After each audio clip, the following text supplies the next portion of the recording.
Ad Astra Abyssal.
Let it rain!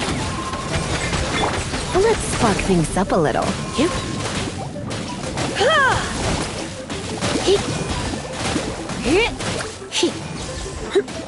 Come a little closer. Blitz.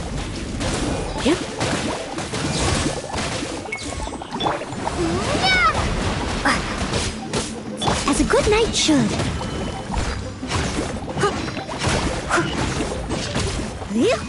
Someone needs assistance. I'll catch up. No one escapes my sight. Go!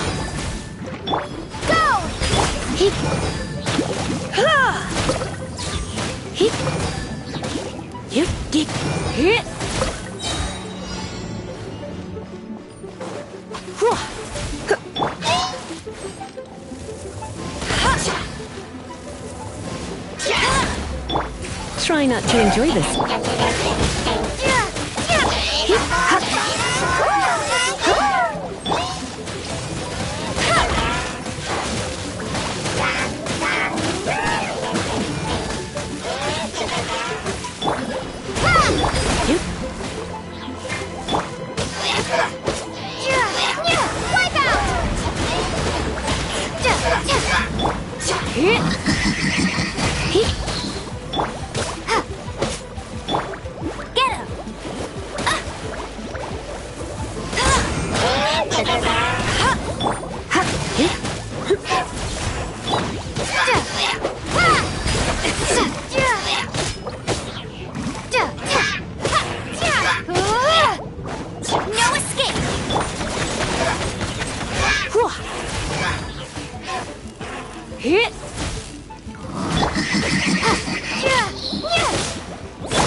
You're in for a little shock. Steady as stone.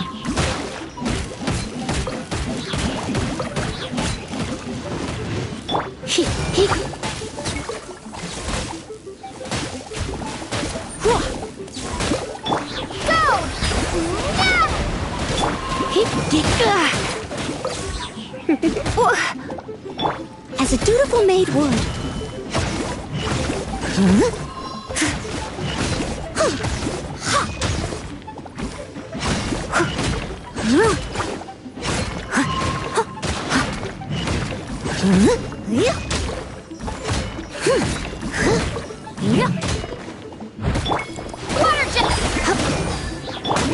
escapes my... You've been a naughty boy. Let's spark things up a little.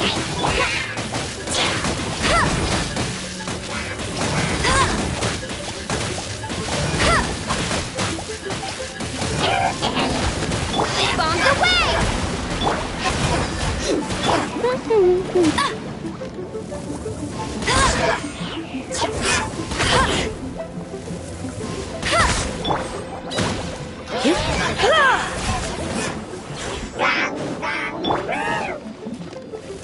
I'll race you there!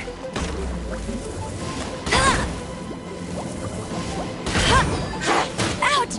Me! Come a little closer.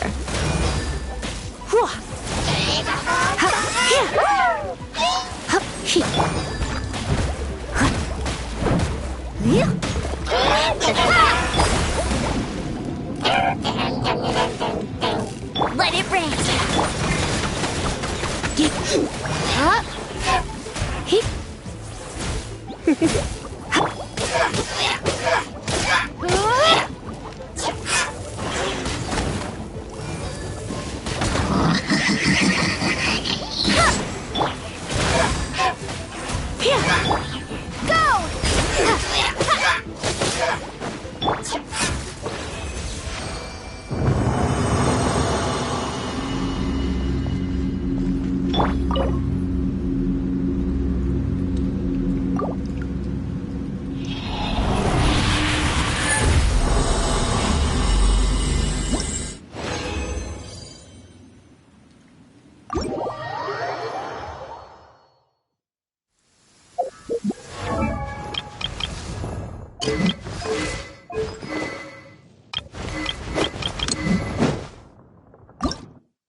I'll never surrender! As a good knight should. I must leave. No stone unturned.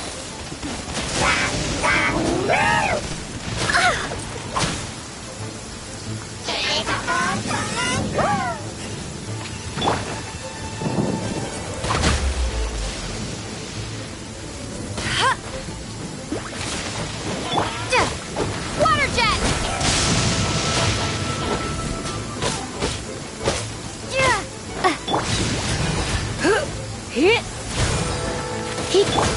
Water jet!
You're in for a little shock.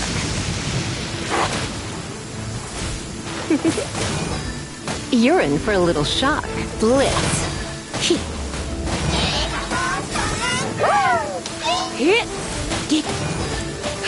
Don't be such a brute.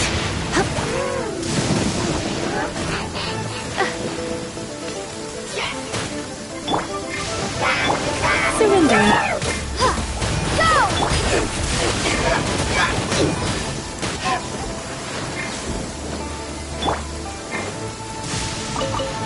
Bombs away!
well-made wood, steady as stone.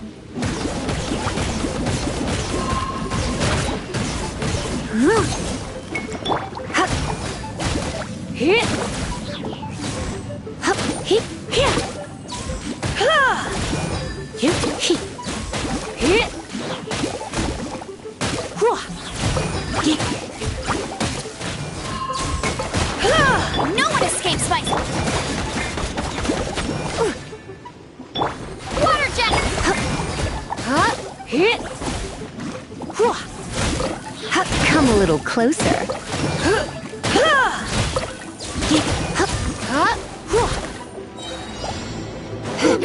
Try not to. Wipe out! Hit, hit, hit. Hey!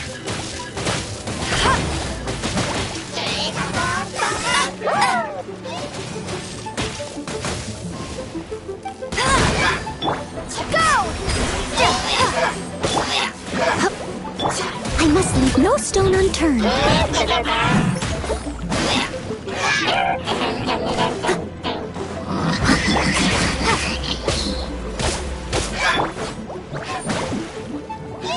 Out!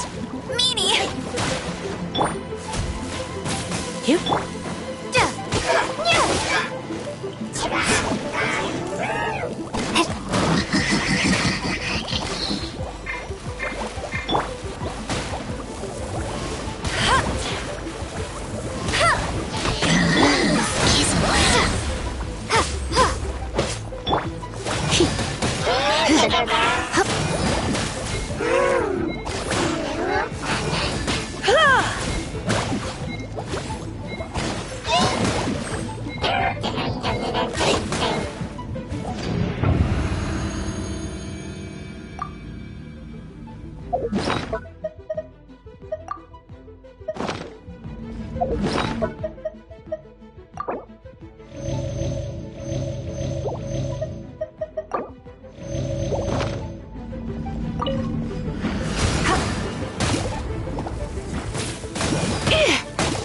Steady as stone. Get hit, hot. You're in for a little shock. Hip, hot. Water jet. Hip, get, hip, hip, hip, whoa.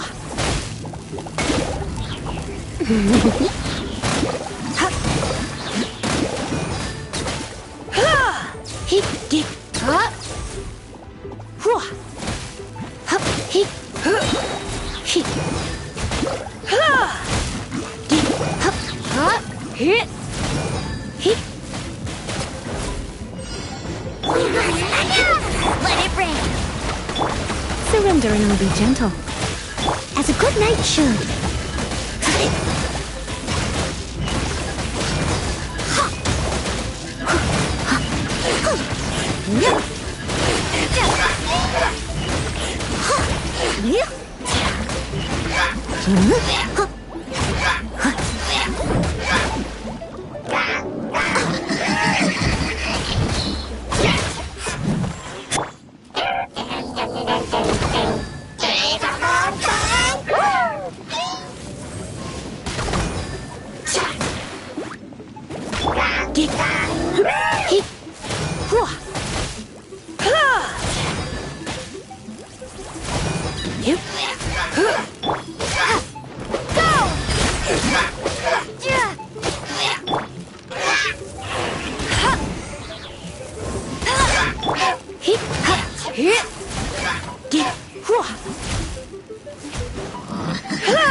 You've been a naughty boy. Hit, hit, dip, here, hit, whoa, hop.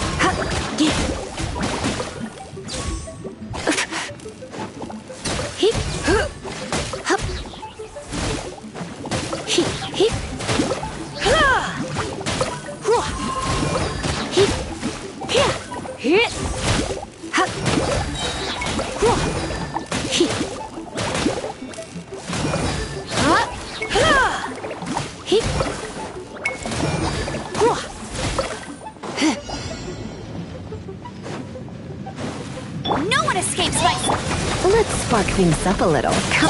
Bombs away! Here. Yep.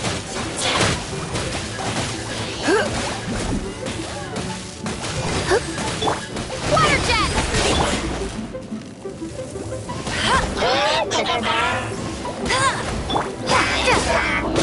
As a dutiful maid would, I must leave no stone unturned. Someone needs...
Surrendering.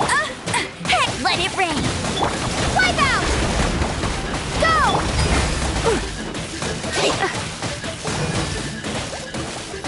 As a good knight should. Steady as stone.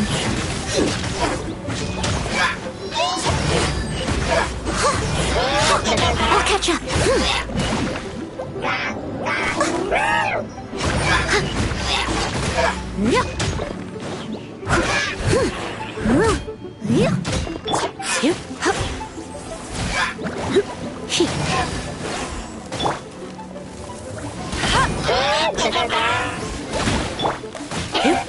You're in for a little shock. Blitz.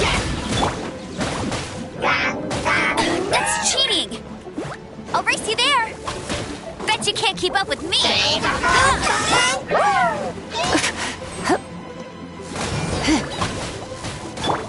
Water jet!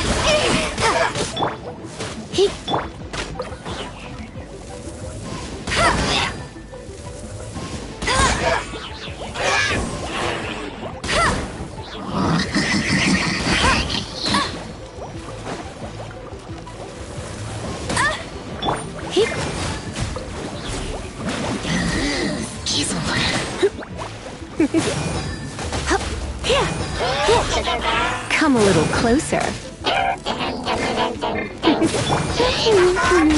Leave it all to me.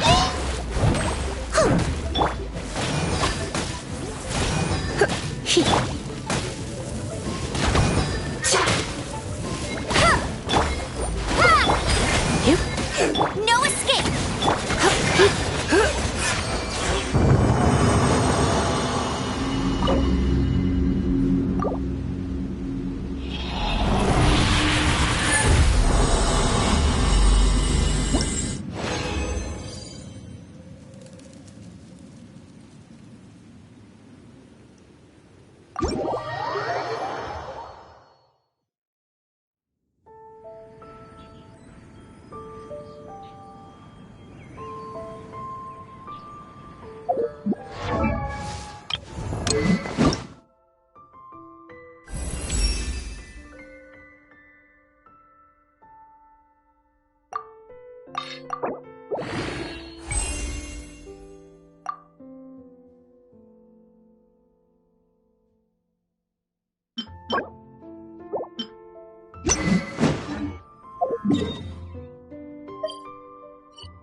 Come a little closer.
I must leave no stone unturned.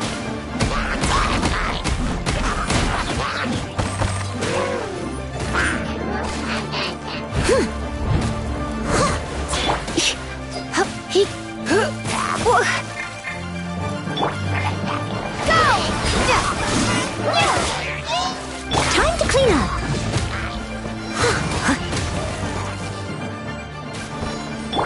Try not to.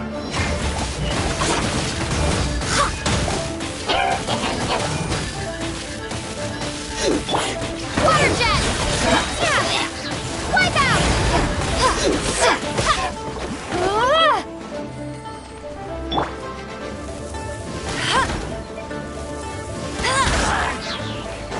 No one escapes my...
He get here. Hit. He ta. Sa. He you. Ha. He. Ha.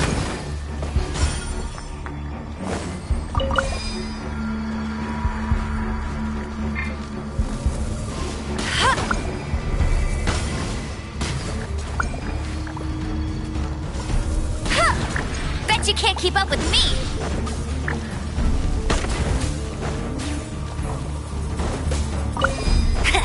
Bet you can't keep up with me!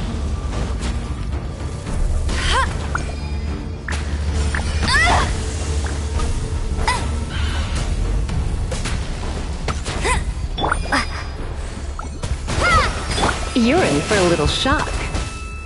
Steady as stone.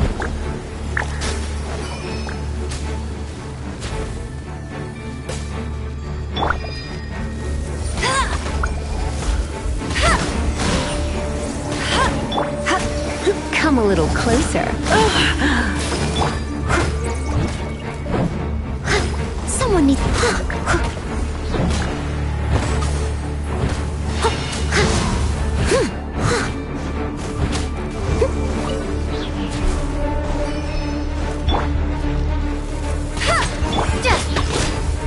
Water jet!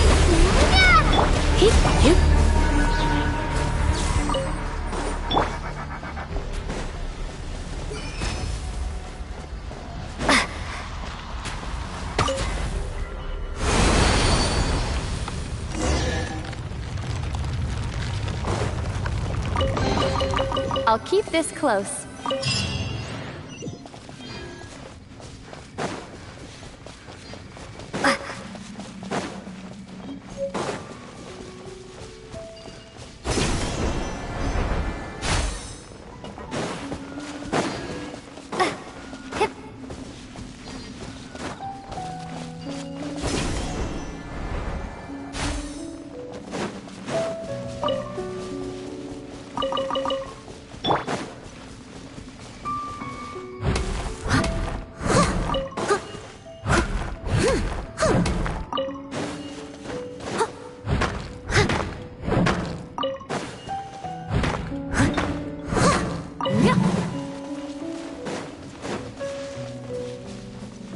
Someone needs assistance.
I was injured a bit just now. Nothing major, I think I just pulled something. Little mishaps like this are unavoidable at work, you know? Huh. Paimon wouldn't have thought someone as experienced as the Chief would still get hurt on the job.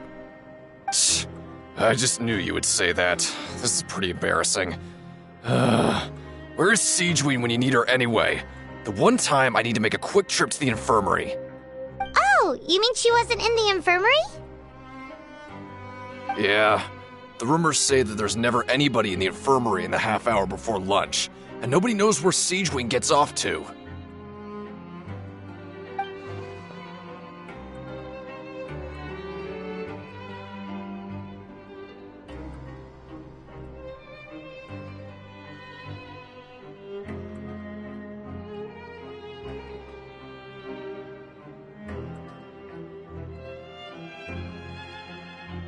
Huh. That's actually really strange. Siegeween's always super dedicated to her work. Where else would she possibly go? Forget it. I can take care of a small sprain like this on my own anyway. No need to trouble her.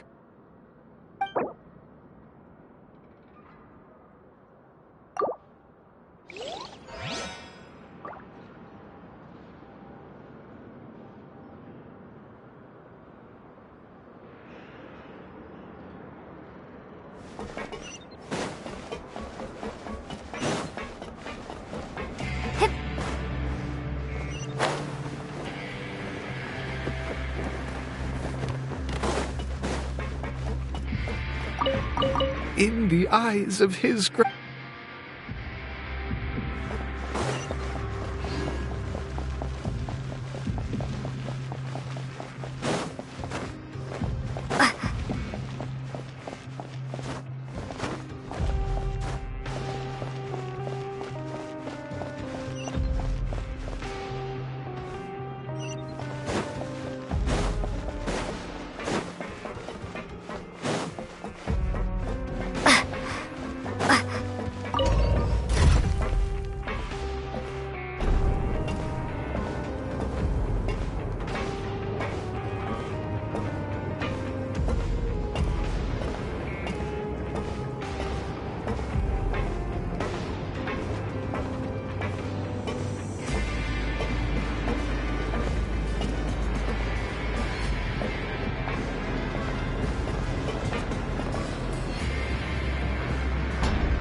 I'll keep this close. Siegeween? Aren't you supposed to be in the infirmary? What are you doing in the production zone? Hello, Traveler. Paimon. Everyone's usually busy around now, and we don't have any patients to look after in the infirmary. I thought I'd come here and enjoy the sight of everyone hard at work. Enjoy? What's there to enjoy here? It's really worth watching. I often stand here and observe everyone. Humans are just so interesting and adorable. I like to watch your expressions while you work. Are you talking about pets or people? Oh, I can see why you think that, but you shouldn't jump to conclusions. See, we Melazines are a different species, and we see the world very differently from humans. It's very easy for me to observe everyone's condition. All it takes is one look, and I can tell which workers are exhausted. Wait, Melazines can see that? Huh. That does sound useful for being a nurse. Yes, running around tending to everyone's health is very fulfilling. But I'd much prefer it if you're all happy and free from exhaustion and pain in the first place. Take care of your body and make sure you eat well. Always rest when you're tired from work and don't push yourself too hard. We'll definitely take care of ourselves. Thanks for the reminder.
Go rest?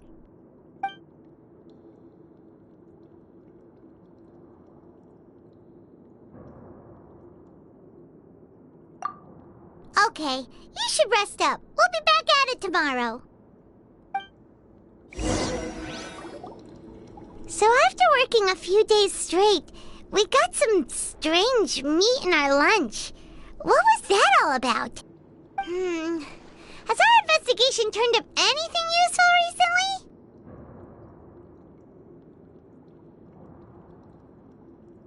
Really? Then it looks like that part of the investigation has hit a dead end. Well, we'll keep searching for more clues tomorrow. Good night, Traveler.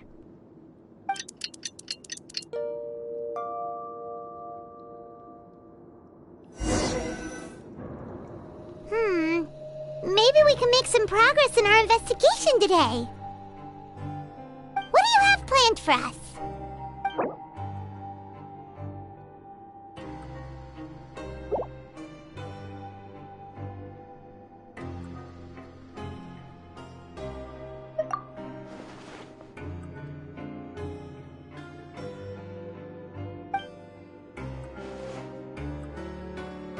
After working here so long, we're really starting to get the hang of it. But doing the same thing all the time can get old pretty quickly. How are you holding up?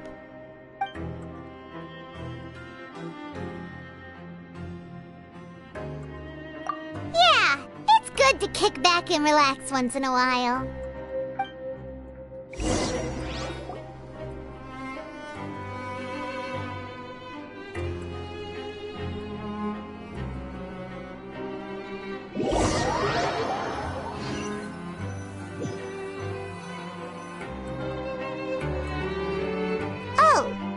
Just a regular meal set. Guess Paimon shouldn't get her hopes up. What would you like to do this afternoon?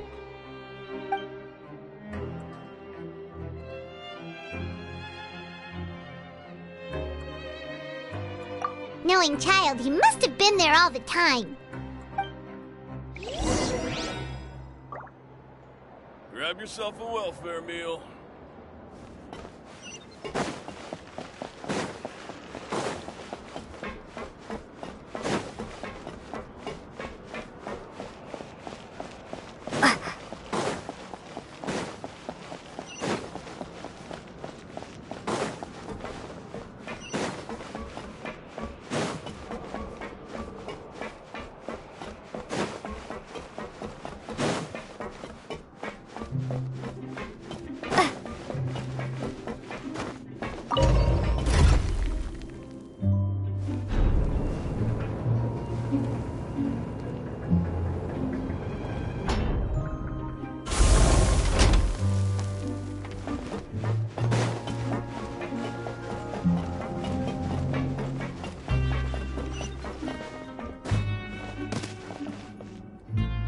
Oh, you must be the Traveler, huh?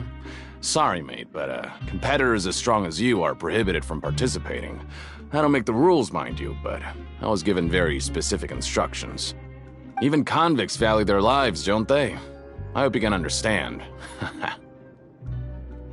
But we have a game here that'll let you show off your strength, and you'll even earn some credit coupons in the process. What do you think? Interested? And if we lose the game, will it cost us credit coupons? Of course. That's the cruel reality facing every competitor in a place like the Pancration Ring. Okay, great. Let me walk you through the rules. The targets in front of you will pop up one after another. You'll need to hit the targets in the same order that they popped up. If you can complete a few rounds in a row with no mistakes, then you'll win credit coupons. But the second you mess up the order, you'll lose. Game over. The game costs 300 credit coupons to have it go. So, you up for it?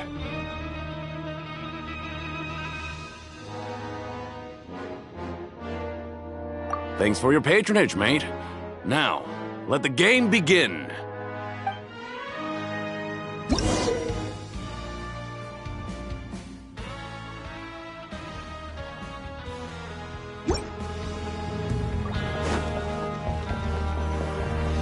Okay, do your best to hit the targets, just like Colin said!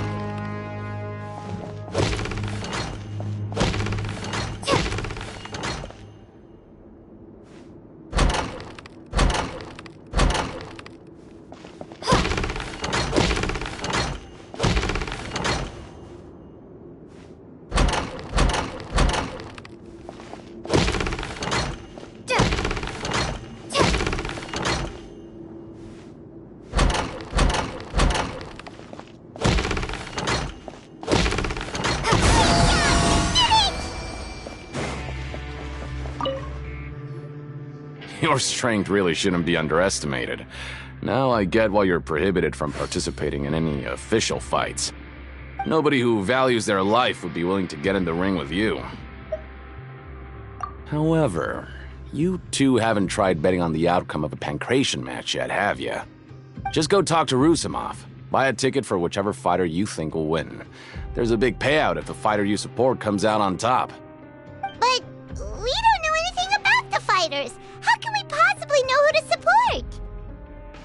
That's normal. Just watch a few matches and get a feel for the fighters.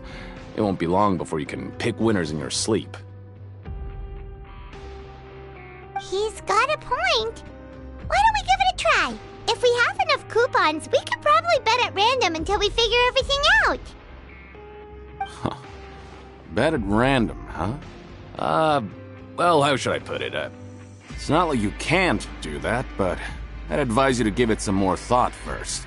Huh? We shouldn't get too carried away. What's the problem? What? I never even picked a boxer before, and you already know about the rules? You're not just strong fighters. Seems you're pretty perceptive, too. Might as well tell you about it, since you already know that much. Plus, I think you've got the potential to be one of my greatest customers. I think I can let you in a bid. Besides, I don't want to risk ever losing a customer like you. Is it that serious? Okay. The hidden rule here is, if you buy both boxers' tickets and support them both, something bad will happen the next morning. So the rule is that we shouldn't pick both boxers in the same fight. But if anyone actually did that, wouldn't they be guaranteed to lose coupons? Who would do that anyway? And what do you mean by something bad will happen? How would I know?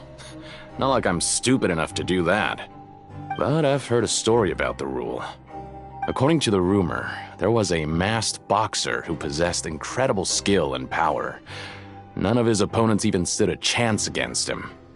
However, in the final match, the organizers told him to take off his mask.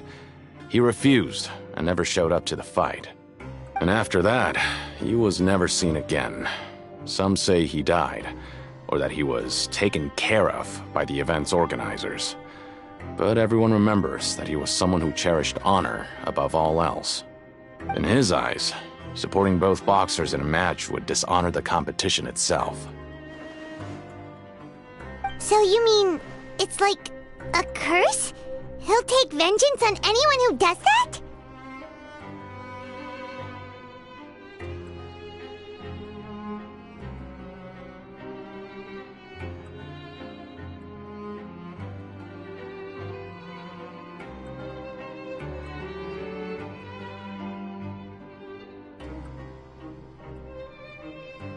No, he was always wearing a mask, like he was intentionally trying to hide his identity. I don't even know anything about his past. Traveler, do you think that boxer was...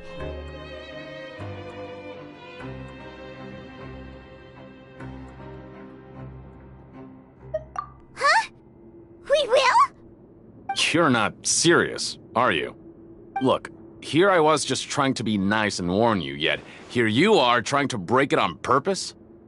Yeah, it sounds pretty scary to Paimon.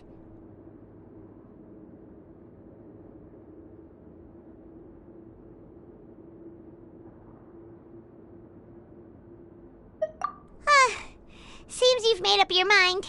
Just be sure to protect Paimon, okay? Betting on both fighters will set you back about 3,000 credit coupons. If you have enough, then go ahead and give it a try. Just don't come running back to me if something happens. We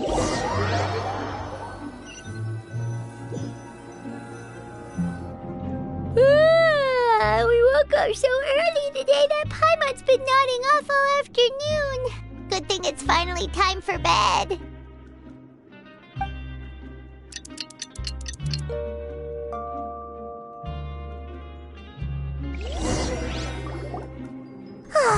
The dawn of a new day. Paimon feels like we're getting used to life as convicts. Is that a good thing or a bad thing? What do you have planned for us?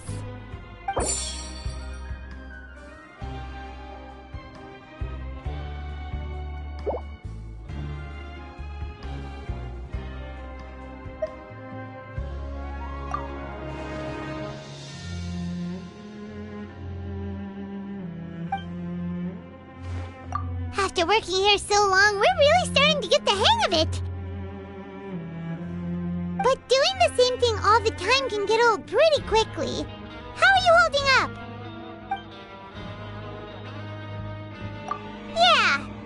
good to kick back and relax once in a while.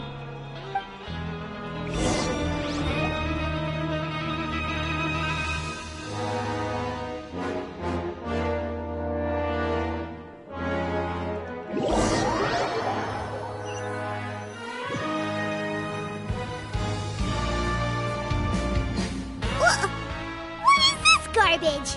Ooh, it looks disgusting! Oh, Paimon misses your cooking now. What would you like to do this afternoon?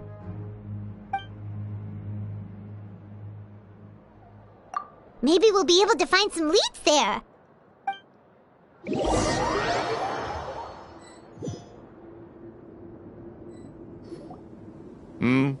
Are you two here to buy tickets? Better be quick about it. Another match is about to start. Who are the boxers in the next round? We have the reigning champ, Le Grappler, versus a contender from the Eastern Prison Block, Demon Horde. Are those their nicknames, or did they choose those names themselves? Either way, super weird. Since you're new around here, I'll help you out and give you a little suggestion. Even though Le Grappler is the crowd favorite, Demon Horde is a first-class dark horse with incredible potential. Anyway, for this match, I recommend that you pick...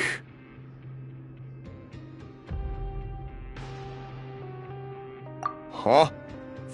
For both fighters? I could tell you're new to this, but I didn't think you were completely clueless. Maybe you don't quite understand the rules, no? Let me try to explain again for you more clearly. You see... Oh, no need. We're aware that we're going to lose coupons. Alright then, if you're absolutely sure. Remember, no refunds once you buy the tickets. Yeah, we got it! Just shut up and take our coupons!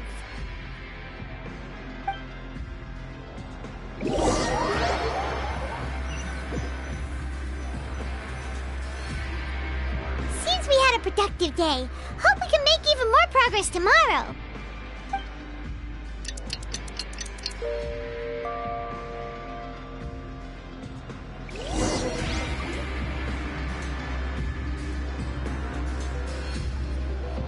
Hey, Traveler, Paimon. Package here for you. The next time you buy something, go pick it up yourself. I'm not a delivery man, you know. Huh? A package? For us? Did you buy something, Traveler? Paimon's not quite awake yet, so why don't you go take a look?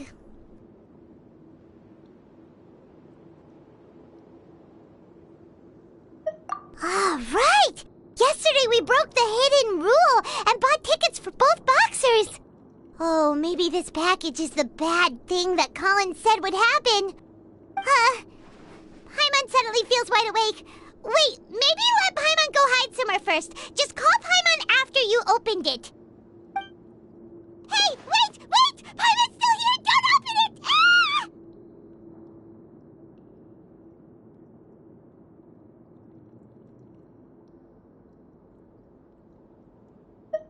Huh? What is it? Are you okay? Let Paimon take a peek too.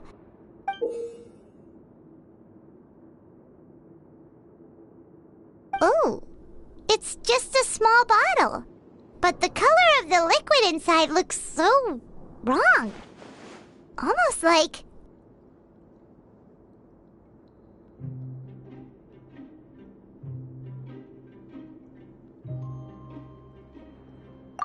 Alright, that's enough of that. No need to say it out loud. Paimon already knows what you're trying to say.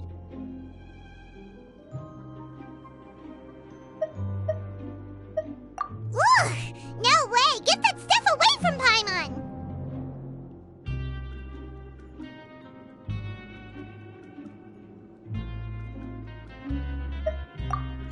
Paimon thinks we shouldn't open the bottle until we figured out what's going on. Just trust Paimon on this one, okay?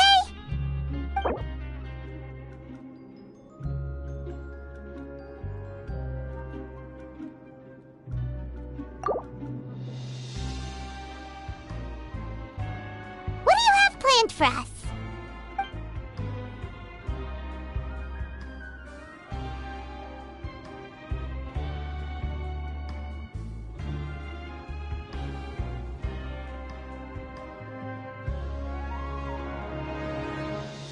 Though it feels nice to slack off a little, less work means less coupons. Let's make the most of our morning.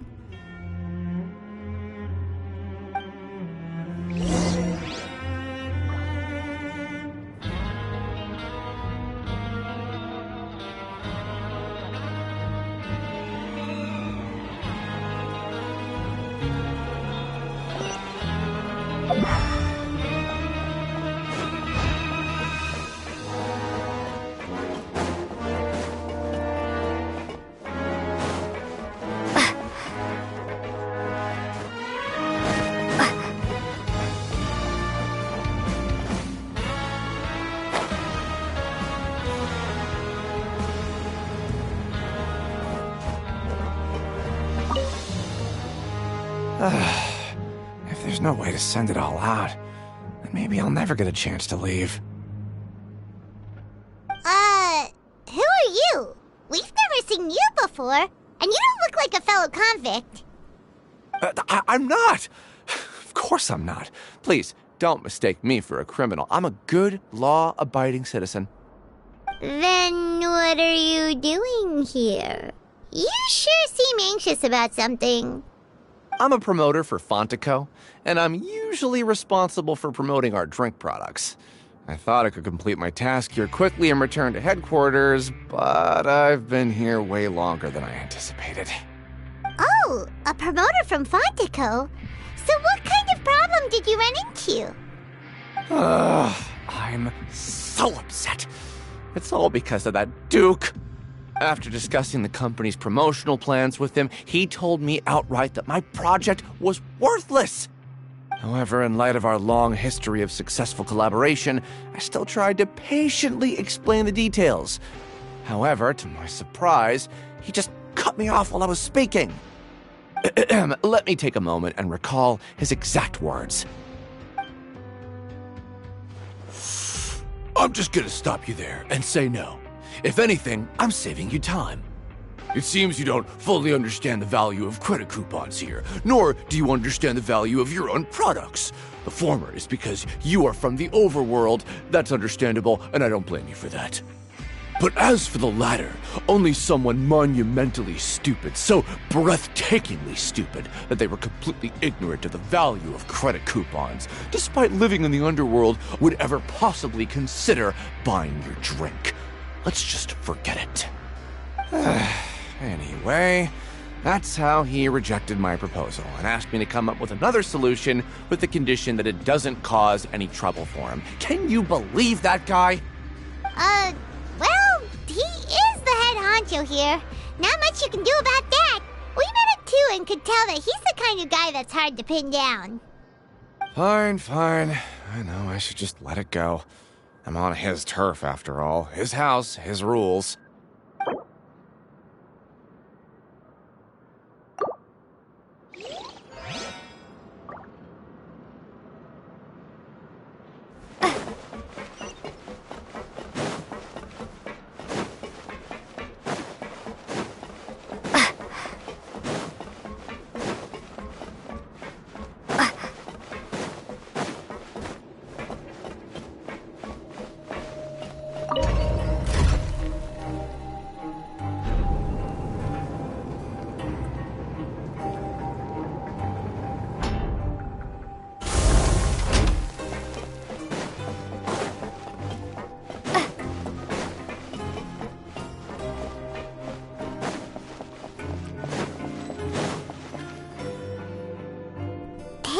What are these papers scattered all over the ground?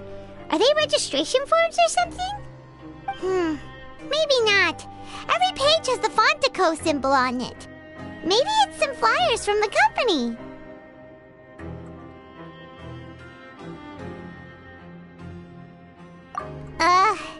Okay. But if someone catches us, they could accuse us of trying to steal the company's secrets, couldn't they? Oh, you're right. Guess there's nothing to worry about then. Let Paimon have a look here.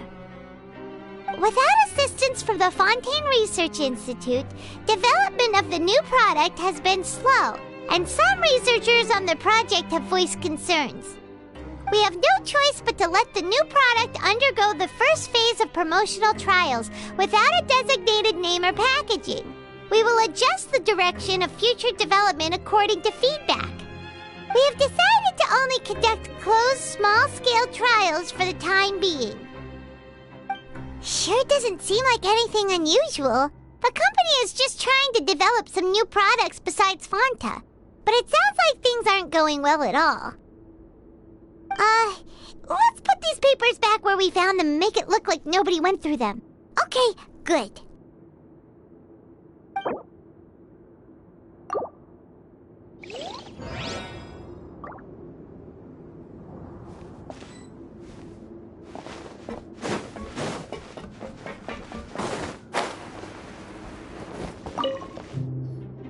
Hey, I heard you crazy fools really did it.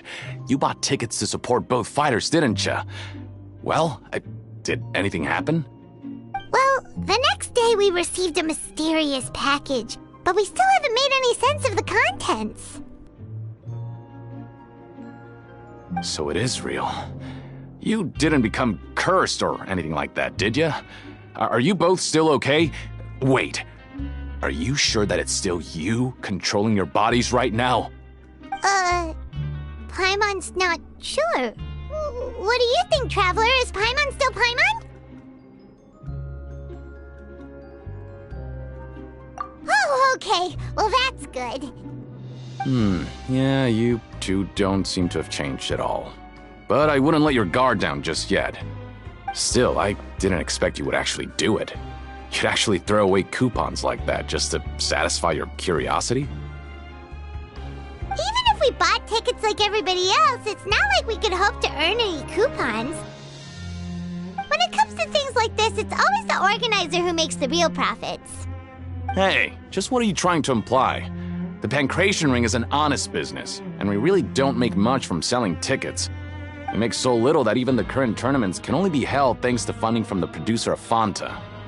Oh, so it's the company that manufactures Fanta sponsoring the events? Paimon thought all of this was thanks to the Duke's support. Let's just say it's a mutually beneficial arrangement. They reached out to us first, hoping to promote Fanta products in the Fortress of Meropide.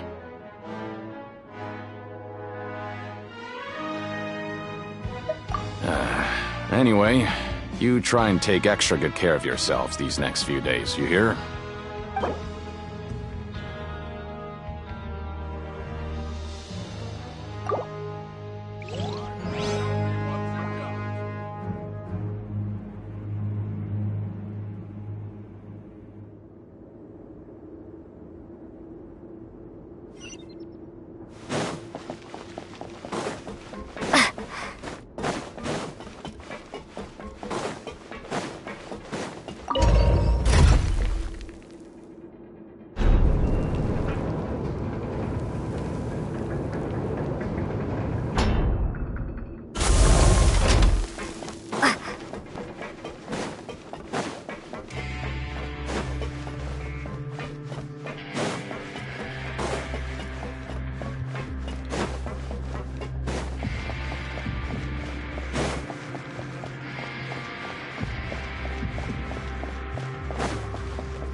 Without even thinking about it. Want to grab something to eat? Alright, but remember that we bought this time with coupons, so let's make better use of it next time.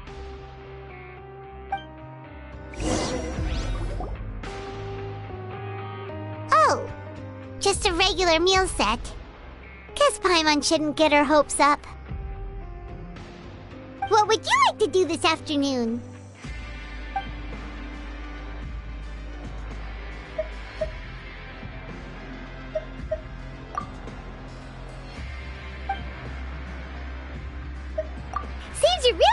hang of things at the Pancration Ring now. But just playing the same game over and over? It's getting kinda tiring. Yeah, why don't we have Collins lower the difficulty a little? You know, so we can just breeze through each level.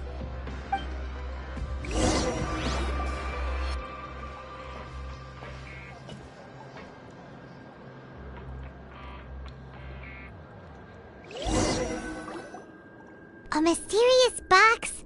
A bottle of crimson liquid? Paimon still doesn't know what to make of it. Do you have any ideas, Traveler?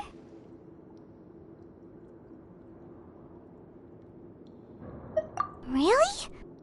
Then it looks like that part of the investigation led us nowhere. Well, maybe we'll have better luck tomorrow. Good night, Traveler.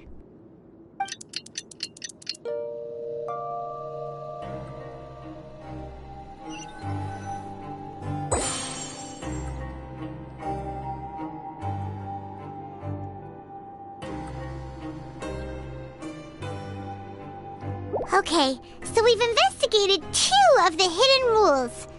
Paimon didn't think this prison would have so many weird things going on. We'd better pick up the pace with our investigation, otherwise we'll never get anywhere. Yeah, let's skip work for now and put our time to good use.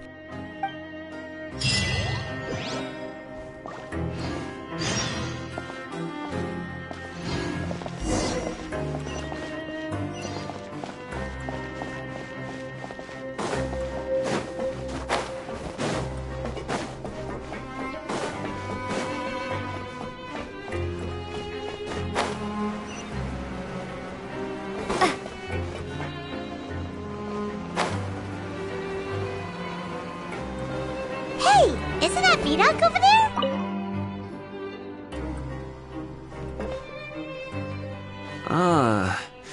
Seeing you at this time must mean you've already saved up a lot of credit coupons. Or at least enough to skip work. Seems you're getting into the swing of things around here.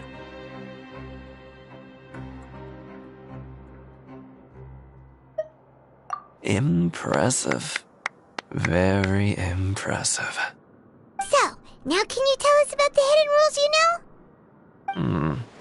If that's what you want to know, I guess you couldn't have come at a better time. Huh? What do you mean it's a good time? Leonid and those other pesky broke urchins have all gone to work in the production zone. I wouldn't want them listening in without paying up. We get it! Just tell us already! So, you know those pipes that make strange sounds? Don't ever, ever go near them at night. Even if you manage to avoid the guards, you might find something even more terrible there. Something even more terrible? Like what? A group of cannibals. Cannibals? In the Fortress of Meripede? Every month, they meet a few times in the dead of night. Rumor has it they might be connected to the people that have disappeared here. But what's even scarier is that they have a special proclivity. Since they have no way to dispose of the leftover remains, they have ways to transform them into other forms and keep them in the fortress forever. Paimon might already know what you mean by other forms. So that's what's going on here. Oh, Paimon's stomach doesn't feel so good.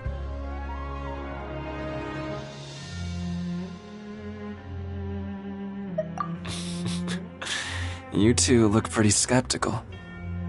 No matter, learning the truth behind dark secrets isn't necessarily a good thing. I've got things to do too. I suggest you just act like I never told you anything. Traveler, can we just trust him on this one? Oh, Paimon doesn't want her blood and flesh entombed here for all eternity?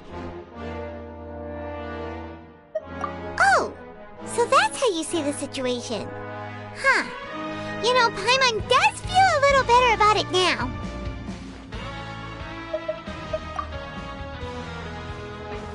Oh, when will all the secrets end?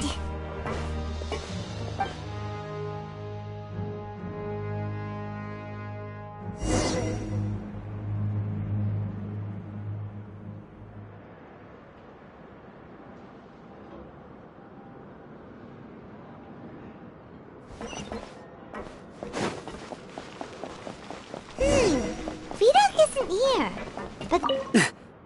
Just stay away from me.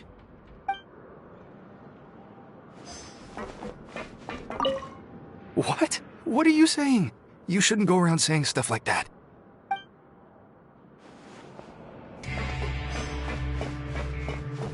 What are you talking about? Listen, you should keep your nose out of other people's business. Their attitude sure is suspicious. Like they're trying to avoid us.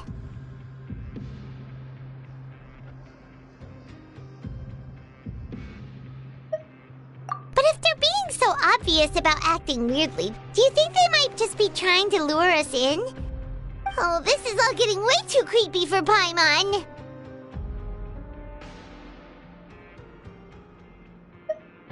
So you mean we still need to investigate some more? Okay, if you say so.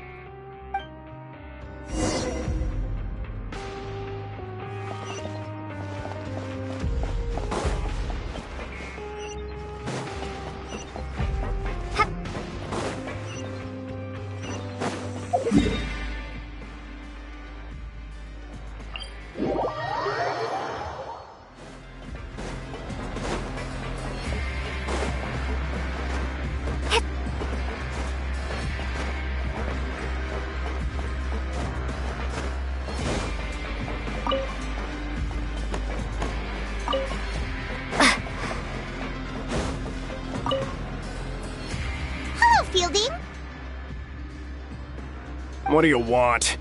Criminals like you ought to be working right now. Catch my drift. We just want to ask you a simple question. Have you ever discovered anything odd during your nighttime patrols? Why are you asking about something like that? Whatever happens at night isn't your concern. All you need to worry about is getting enough sleep. Well...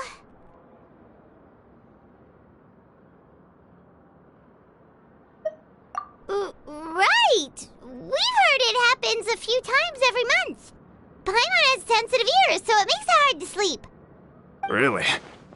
I see. But it's not like I'm on duty every night. And now that you mention it, I recall my colleagues talking about something like that before. They say that strange things tend to happen at night on pipe cleaning days. Lots of us don't willingly take those shifts. So, what happens at night on pipe cleaning days? They just conduct regular cleaning of the fortress's drainage facilities. There are 3 pipe cleaning days per month, and it just so happens that today is one of the scheduled days. You can try to confirm the sounds tonight if you want, and if they're real, then I can report the issue to my superiors for you. Oh, okay. Then we'll keep both ears out tonight. If that's all, then I'll be leaving now. I advise you not to try anything funny, though. Even if I'm not on duty tonight, someone will still be watching you. Don't worry, we don't want any time added to our sentences. Oh, he left. So what do you think about the pipe cleaning days he mentioned? Right, both are a possibility. But Fielding did say that tonight is a cleaning night.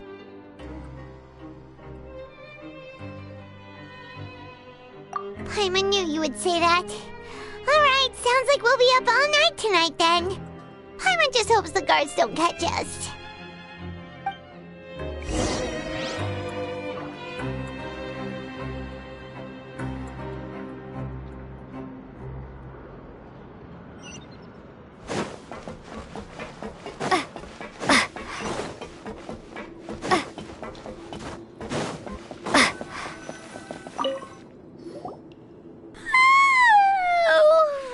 So tired.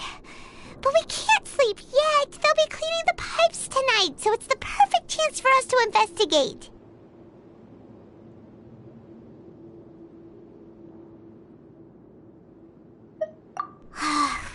Whatever.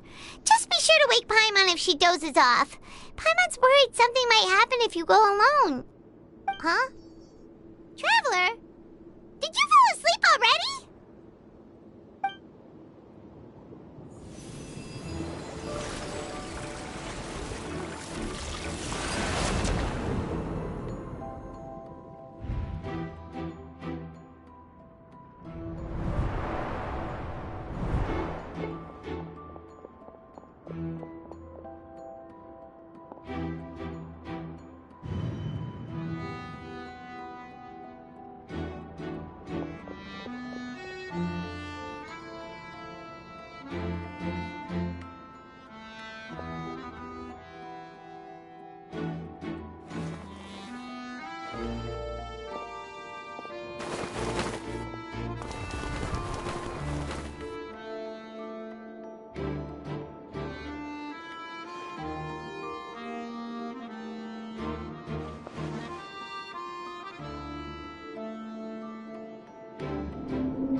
Traveler, come on, wake up!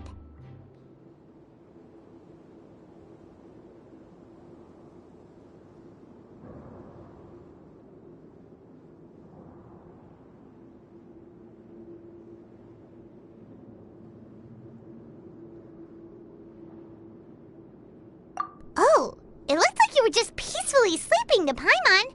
Well, what did you see this time?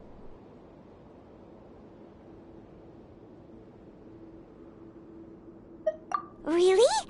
So we're finally starting to figure out what actually happened! But what about the cannibals? How do you explain them?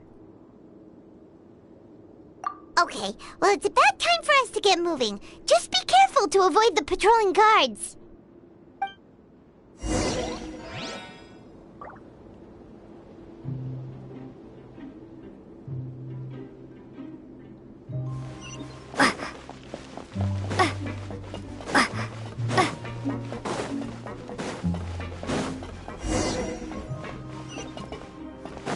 Shh! Careful! We'll get in trouble if the guards catch us!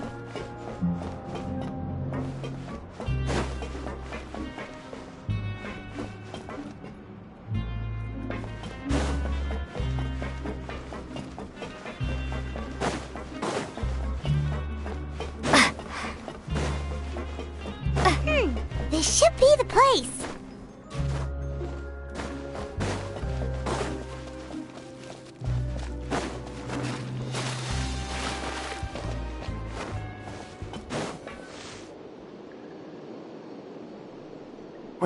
I know you. You were the ones we saw. Huh. You've got guts showing up here. You know who we are, right? You'd better leave now. Ain't nobody coming here to save you.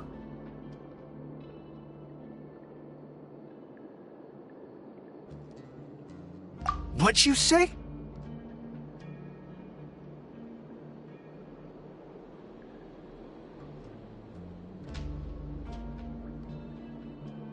Yeah, so what if they were? If you push us, we can make those rumors a reality at any time. Hey, what's the point of all those rumors anyway? What exactly are you trying to do? I don't have to tell you anything. If you turn around, go back to the dormitories and act like you never saw anything, then I'll pretend that you never showed up here. Yeah, scram. Nothing worth seeing here.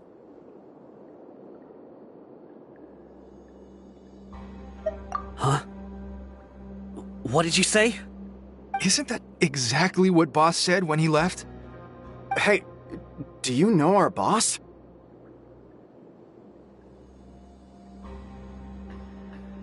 Whoa. We had no idea our boss was such a big deal. He always kept his identity a secret. So, did he have you come here to find us? Oh, so your child's crew here? Seems like he had no problem fitting in.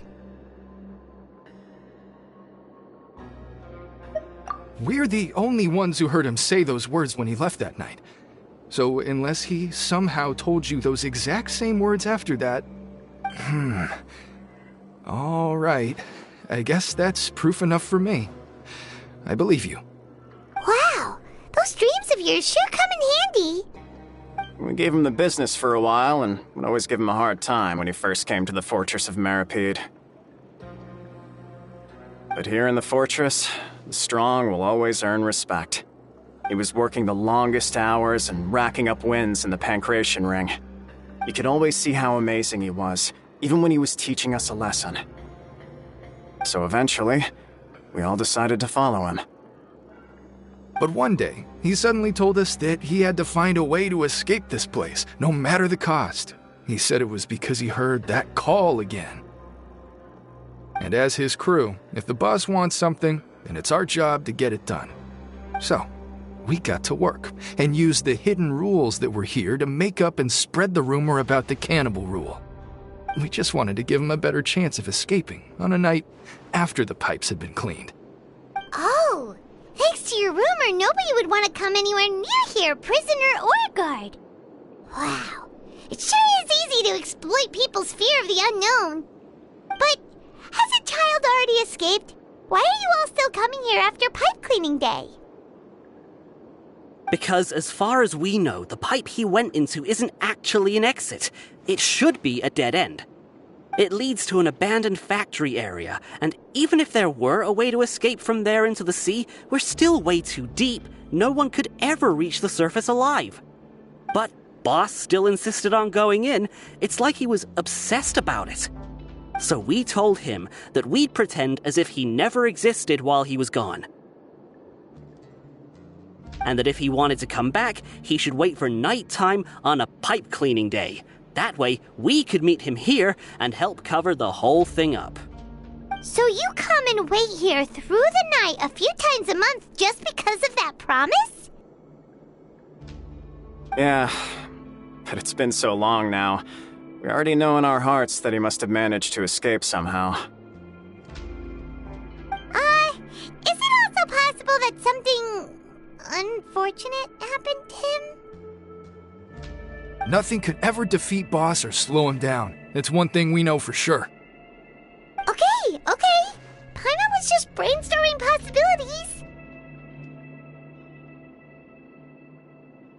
All right. Keep quiet and follow us.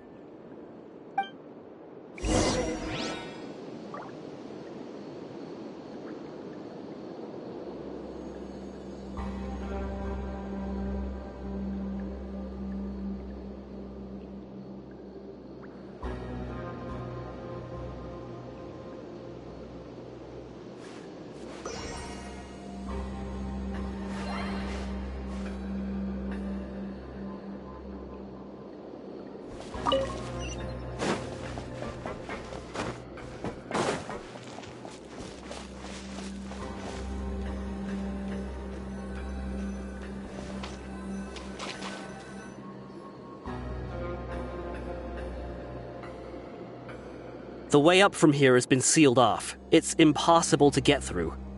Boss left by going down from here. It wasn't full of water at the time. Later, we came back hoping to have a look. That's when we found out it had been completely flooded. It's impossible to navigate unless you're an extremely skilled diver. Do you think Child got trapped by the water? Not likely. We all know that Boss was an incredible swimmer. Really? Then have him come investigate, pronto. Just be sure to tell us if you get any news about Boss. It's getting late. We should leave before the guards come this way. Yeah, we learned a lot about what happened to Child here. Let's get going!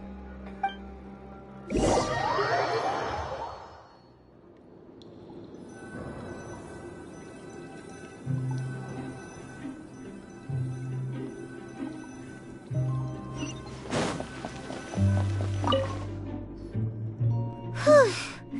We finally learned some key information. Seems all of our investigative work has finally started to pay off. When you said you knew a diver, you were talking about Fremine, right? If we ask Linny, he'll definitely have Fremine help us. Ugh. Why is Child like this? What was he doing going into the pipes? Not making our jobs easier, that's for sure. Unfortunately, though, it seems like it's only a matter of time now before we find out what really happened. Now that we can finally relax, I'm starting to feel super sleepy. Let's try to get some rest while we still can. Nighty-night, traveler!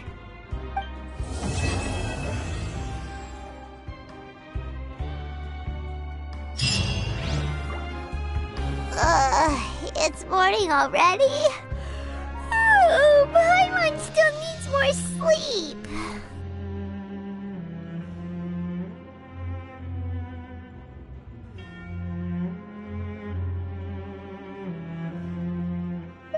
Huh? Wait, look over there! Isn't that... It's one of Linny's cards! Let Paimon see what's written on it! Maybe you haven't heard, but today is the monthly free day. Everyone has the day off today, which makes it the perfect time to do some investigating. It's been a while since we last talked. Have you been making any progress lately? Let's meet at our usual spot in the factory area before lunchtime. I have new information. Ooh, today's our lucky day. We have the day off. From the sound of it, Lenny's been making progress with his investigation. Wonder what he's discovered. We still have some time before we meet up. Let's talk with the people here for a bit more before we go.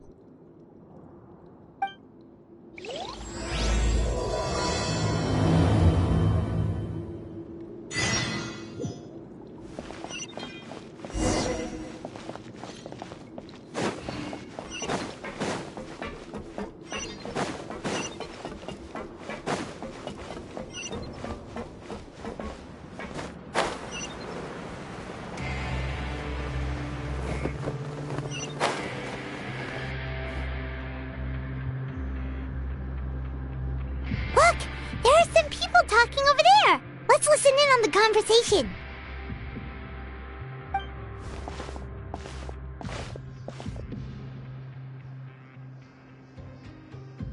If you ask me, those pompous parasites on the surface act like they're all a bunch of aristocrats.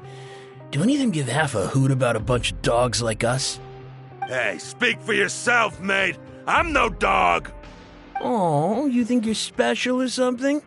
If you're here, then you're just a convict like the rest of us. I've heard that even if you're released after serving your sentence, going back to life on the surface ain't any better. Once a criminal, always a criminal. Or marked for life. I don't buy that. Hey, how cool would it be if the whole world was destroyed by a giant flood and everyone had to start over from nothing? What kind of filthy bilgewater are you spewing? I have family up there. You best shut your sewer hole with talk like that.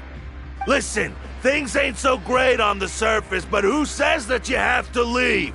I've heard that you can still stay here and work even after you've served your sentence. Not bad if you ask me. Who wants to live in the ruddy overworld anyway? And what makes you think they'd want to hire someone like you? It's one of the great mysteries of the universe, how someone as useless as you is so confident. Whoa. Sounds like they're really unhappy about the overworld. Speaking of which, Paimon never heard anyone use the words overworld or underworld when we were living up there. Is it only something the inmates down here say?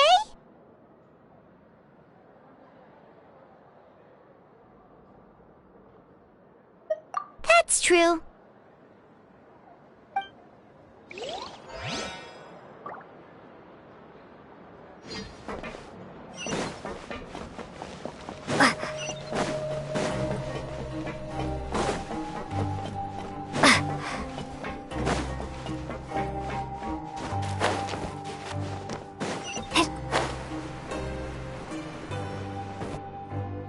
Hey, you over there?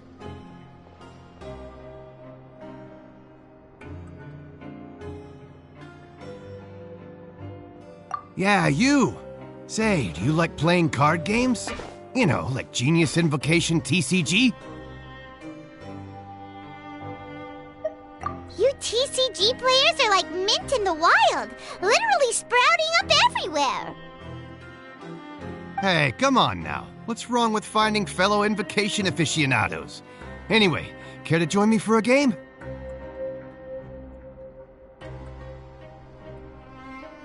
Alright. No pressure. But why would you be looking for people to play Genius Invocation in a place like this? Don't people usually come here to fight? Whether you're throwing down cards or throwing punches, it's all a competition, isn't it? It's all the same in my eyes. There are lots of card players here in the fortress. When I saw you, I immediately thought, hey, even outsiders from other nations play cards. So I came over to say hi.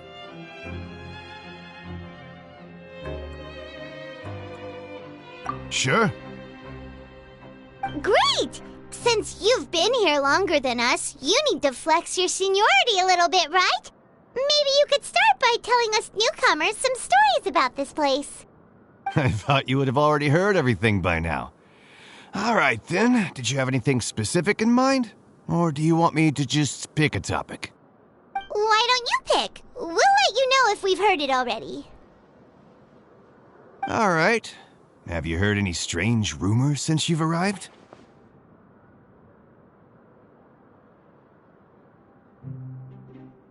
Then, did you know that there are some people who are always gossiping over in the corner?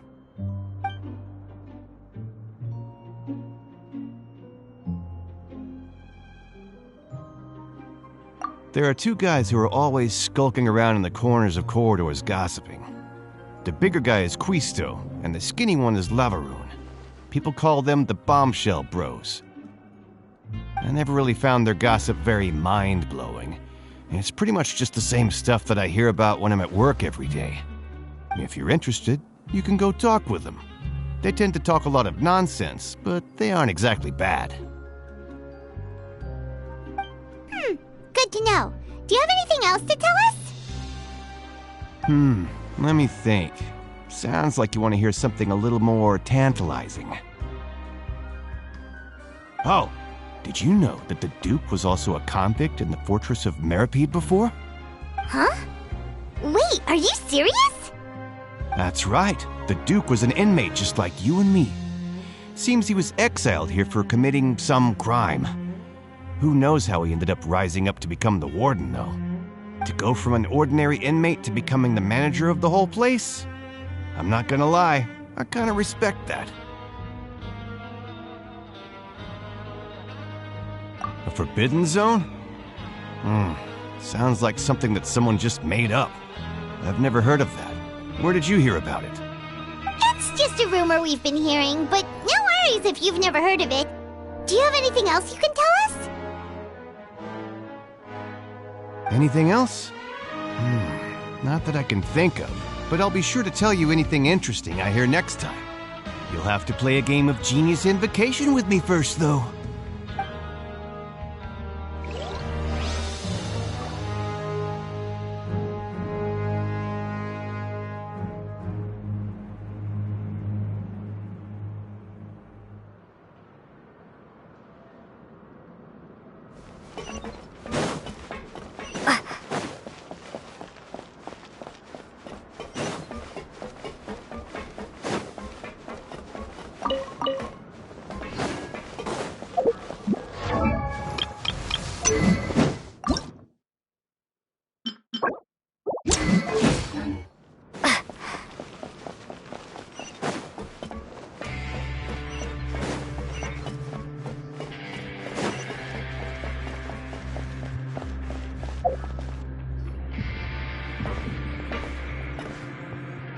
There's a group of people over there. Let's go listen in. So I said, that's not a faucet. Hey, who are you two? Why'd you come over all of a sudden? Oh, sorry for eavesdropping. Sounds like you were talking about something private. What's the matter? They're just looking to join in on our fun, that's all. Hey, don't pretend like it's okay for them to just interrupt us like that. Fine.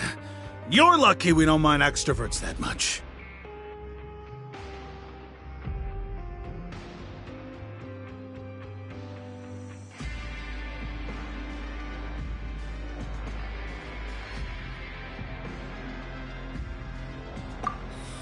You hear that, Quisto? What nice!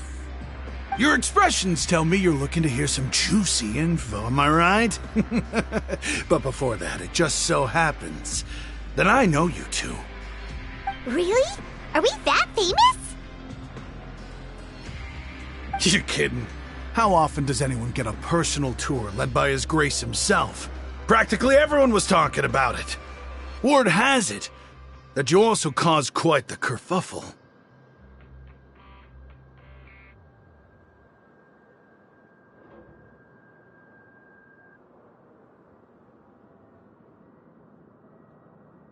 A little mistake, huh? I like the way you put it. You see, people with a good attitude can join our group anytime, unlike some of the others here. Your group? I'm Quisto, and this is Lavaroon. People usually call us the Bombshell Bros, but don't worry. We're not playing with bombs or anything. It's just that our information is always so explosive, and we blow minds on the regular. So, you two really like to gossip? Whew, you sure know how to embellish. No. You don't get it. Knowing intelligence will make things better for you here. For example, knowing who's working with whom, who has the latest rumors, who's not getting along. Wouldn't you like to know all that? Whoa, all this info's worth something, you know? You should prove you're worthy of it. I don't mind him. Quisto's always this way. Just play nice and say something to massage his ego. The welfare meals. Talk about the welfare meals. Right. That meal we had yesterday was super delicious. Paimon can still taste it whenever she closes her eyes. Is that so? To tell you the truth, I've been helping out with making those welfare meals. I've been working as a kitchen assistant for about a month and a half now. Oh, so you're the one who made those delicious steaks. Amazing. You could be a professional chef. You are correct. I am a true professional. In fact, I even went to culinary school. But enough about that. Since you like my cooking, I guess that means we share similar tastes. Listen carefully. This little bombshell will help you learn what's really going on here in the fortress.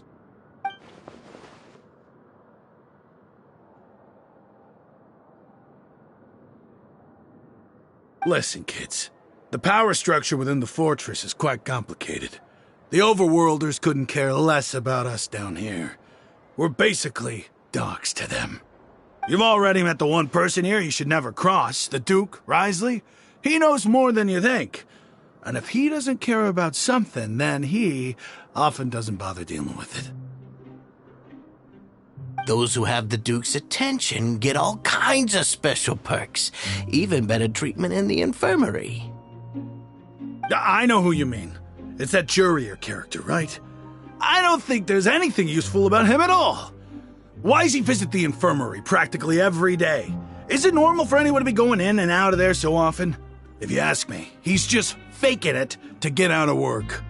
But did you know that Jurier was a talented researcher from the Fontaine Research Institute before he came here? There's no denying that. I don't care if he was a researcher that could turn dirt into Mora. Once you're in the fortress of Meripede, you're just another inmate like everybody else.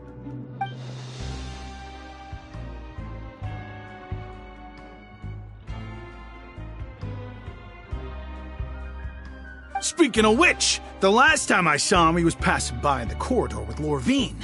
I also heard they started arguing in the library and got into a fight, right? Guess that's just how terrible of a guy he is. You mean he hit a woman? Wow, I never imagined he was that bad. But that Lorvine's also quite the odd one, you know?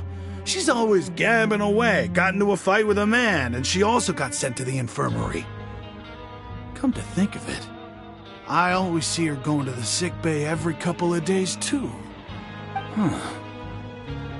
Wait a second. You don't think? Do you think could it be that they're secretly meeting there to go on dates? But it's really hard to imagine.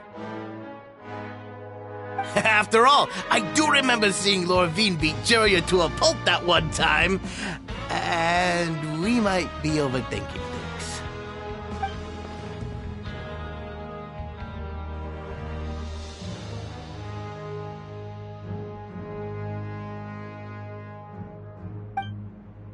Okay, we've talked to just about everyone, and it's about time for us to go meet Linny.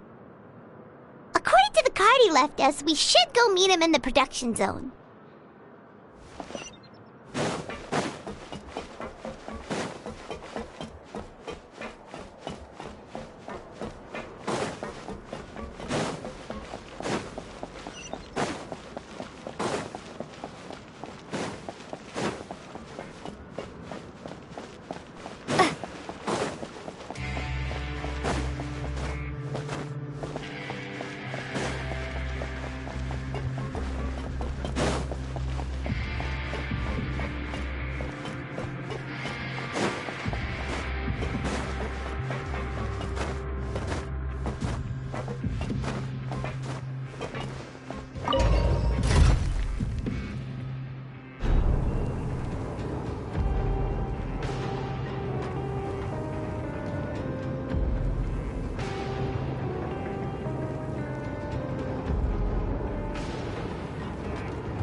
Huh?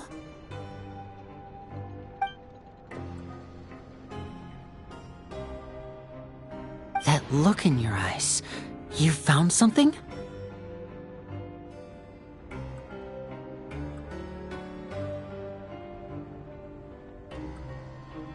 Hey, this is no time to be modest. Just tell him we found a boatload of information. Oh, as expected of the legendary duo, you have my full and undivided attention. Huh. I'd have never guessed that myself. The rumors swirling about this place are unreliable after all, and Master Child probably went missing because he found a way out. He is a harbinger after all. I suppose he's much more resourceful than I initially gave him credit for. Unfortunately, this isn't enough for our final report to Father. We need to find out Master Child's exact whereabouts. Father told me that even though Master Child said he was just coming to Fontaine for a vacation, he actually had some personal reasons. His agenda might be linked to his disappearance.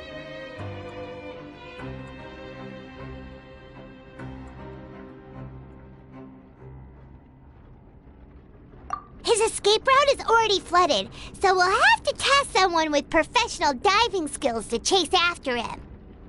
Well, when you put it that way, it's obvious that only Fremine would be up to the task. Bingo! Is he around? He's working today. Coming here as a group would have attracted too much attention. I'll talk to him about it later.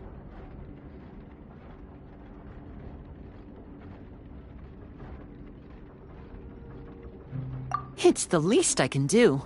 We're all in this together, so it's only fair for us to fulfill our end of the bargain. Honestly, I'm far more impressed by you guys managing to collect all this information right under Wriothesley's watchful eyes. Collecting information has always been our strong point. Now, let me think. To find out more information, Fremine will have to retrace Master Child's original route. And if he's to do that, he'll have to set out on the next pipe cleaning day at the earliest. That's 6 days from now. And after that, he'll probably take another 2 or 3 days to return. You can even estimate how long it'll take for him to get back? We've been working together for a long time. We know each other's capabilities like the backs of our hands. Traveler, what say you to meeting here 9 days from now? We'll be able to pick up Fremine while we're at it, too. Oh, and there's just one last thing we'd like your help with. Though we can just sit back and wait for Fremine's report on Master Child's whereabouts, we still need to make more progress on the investigation of the Forbidden Zone. Fremine's no master of disguise, Lynette's still working on getting intel from the other areas, and I'll need to spend some time helping Fremine prepare for his diving mission. So, you are the only ones we can count on. What do you want us to do? Will it be hard? Well, I won't call it easy per se, but I think you'll be able to pull it off. Listen carefully. You'll need to find an excuse to get into the infirmary and investigate the room and environs. You've mentioned several sketchy-looking people always meeting at the infirmary earlier, so it probably has something to do with the secret we're hoping to uncover. You've already met the head nurse, so she'll be less suspicious of you. Investigate the internal structure of the infirmary and any active dealings within, and pass those on to me alongside anything else you're able to discover. But also, there's no need to take risks. Don't forget, safety always comes first.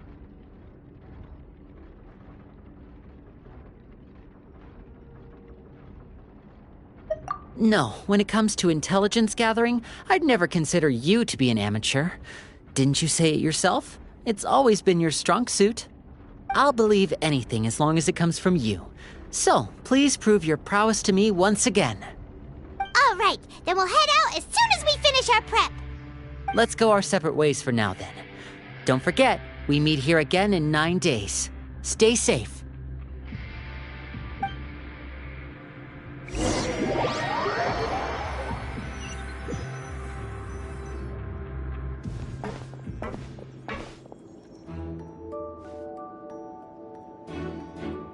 Hey, stay here for now. Paimon will take a peek.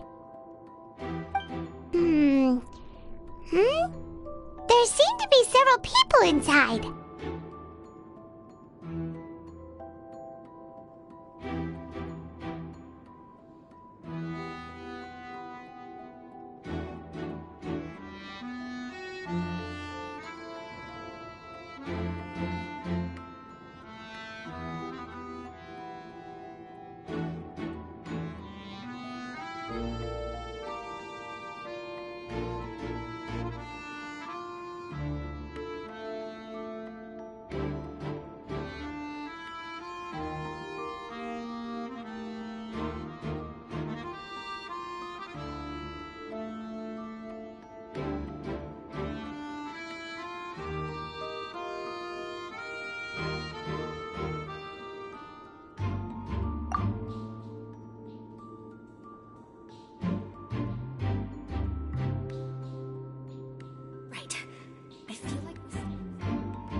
It's not impossible.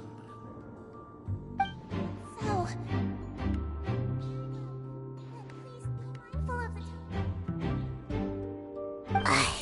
It's a bit hard to understand them from here. So, why don't we just try to talk to them in person? Let's go as soon as you're ready.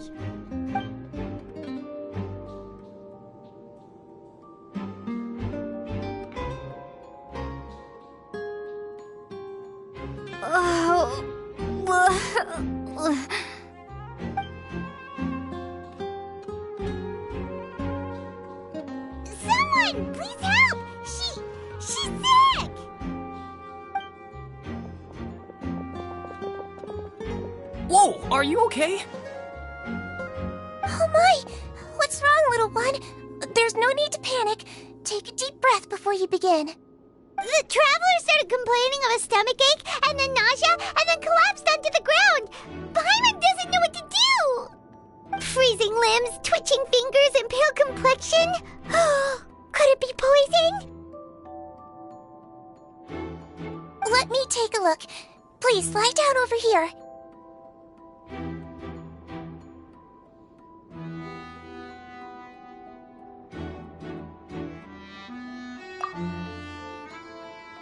Don't worry, I'll get you to the bed safely. Here, hold on to my shoulder and walk slowly.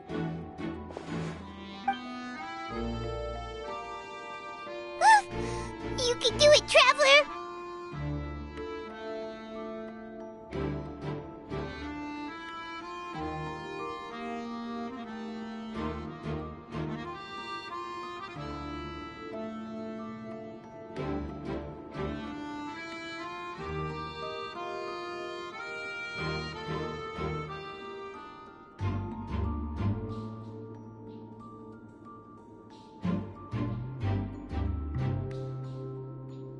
Don't apologize. You're sick after all.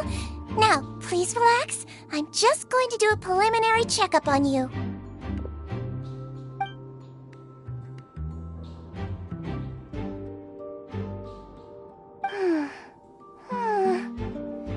I see now. My checkup has confirmed that she's not in any mortal danger.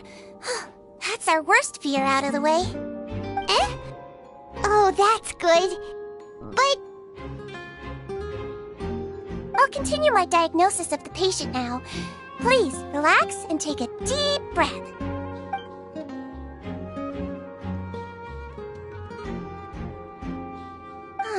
Don't sense serious damage to your organs either. Does it hurt when I press here?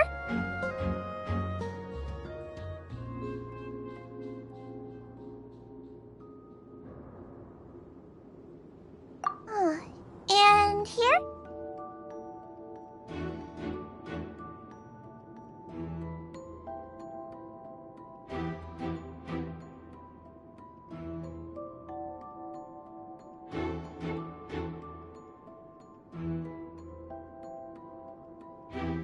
Huh? But based on my initial checkup, there shouldn't be a problem here. Oh, how strange.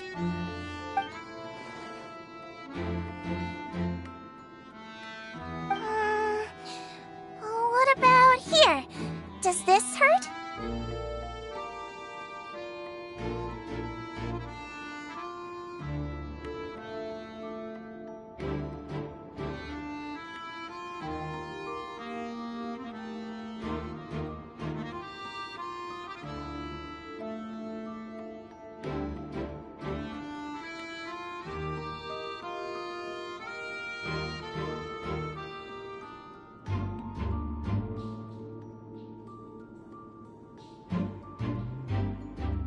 Oh, I understand.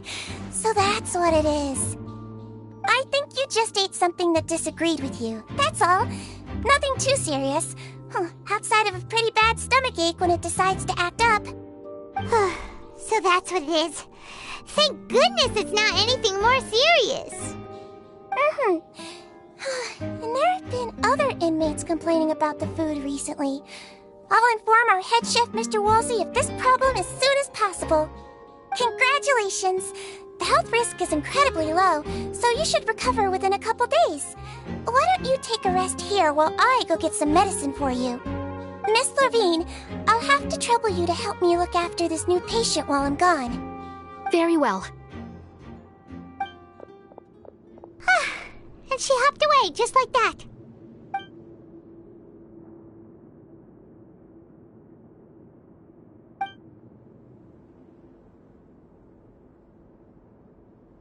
Hello. So how are you feeling now?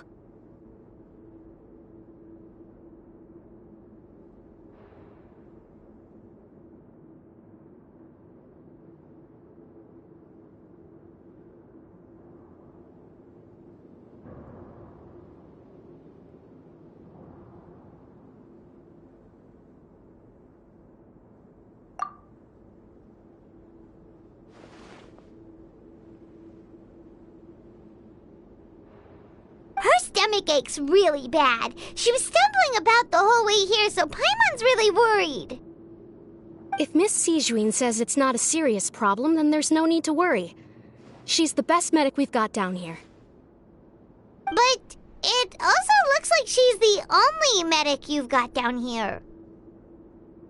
Well, that's true. What do you mean, that's true? That's really misrepresenting the situation. Of course I can't speak for the whole fortress, but it's not like everyone imprisoned here is useless, you know? Though they may have committed crimes and gotten locked up here as a result, they still know a thing or two about medicine, and they help Miss Sijuin take care of the sick and injured. Yeah, you're right. But did you have to lecture me about it in front of another patient? Aren't you a patient too? Where did all your energy come from? That's correct. Sorry, I got a bit ahead of myself. Are you two also sick? We've been sick a while.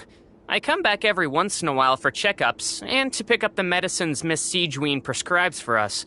That's just the nature of chronic illnesses. As for her... You could say she fancies herself as Miss Sijuin's capable helper because she learned a bit of medical knowledge ages ago. Please watch your mouth, Mr. Jurier. Don't forget that you are the primary reason I have frequent heart palpitations. Hey, don't start arguing now! Please, keep it civil at least!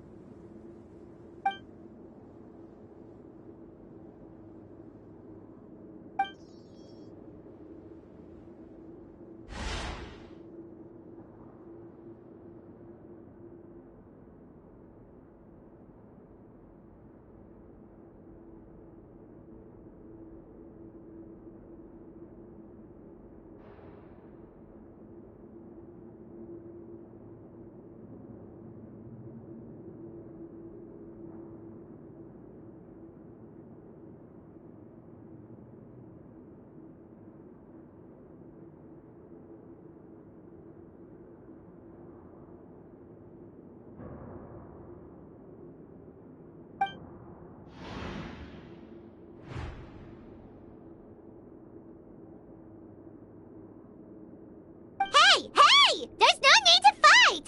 Everyone will be released someday, so there's no need to argue over silly things like this! But... Release. It's way too early for us to even think about that. And who the heck knows if we'd even be able to continue our previous lives?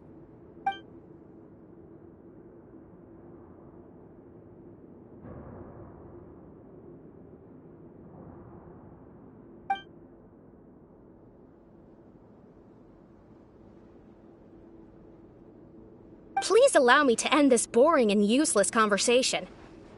Oh, and Mr. Jurier, I don't want to see your face here again anytime soon. And same to you, Miss Lorvine. Anyway, that was more than enough rest for me, so I'm going to get out of this excessively noisy place. See you later, everyone. He just slowly walked off like that? That's just what he's like. I'm sorry you had to see all of that. I'm Lorvine, and that's... Well, his name is Jurier, but I hope you'll never have cause to remember his name. You really can't stand him, huh? I mean, can you blame me? Look, who would like someone who's as arrogant and obsessed with weird research topics as he is? But there's no need to keep dwelling on him. I'll accompany you two for a while. Miss Sijuin should be back soon, and I'm sure you'll feel better as soon as you've had some of her medicine.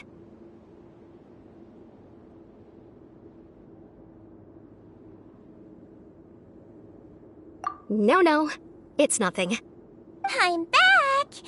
Did you rest like you promised? Thank you for getting our medicine, Miss Sijuin. Did you all cooperate with your bed rest?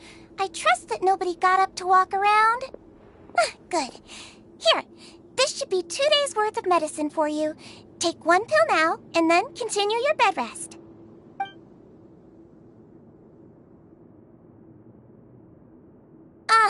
Miss Lorvine, I left in a bit of a hurry just now. do you still remember if we discussed the color of the pill that you should be taking today? I remember. You said it should be yellow.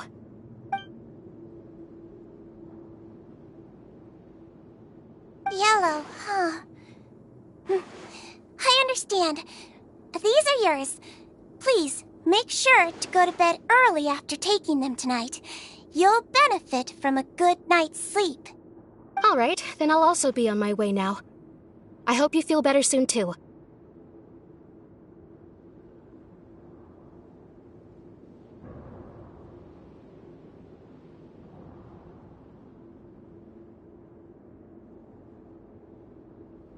See ya!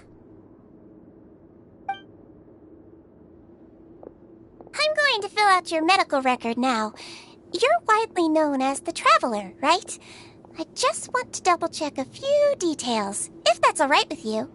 Those two made quite the commotion just now, so why don't we let the Traveler rest? Paimon can answer the questions instead. So her primary symptoms are abdominal pain, with secondary symptoms of nausea. Is there anything else? That's it. All right then. Is there anything we should know besides to take the meds?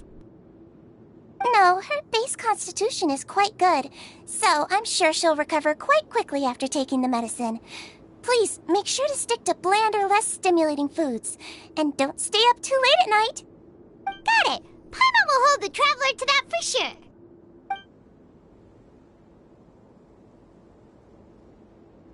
Oh, you're going to take a nap already? Okay then, you get some rest.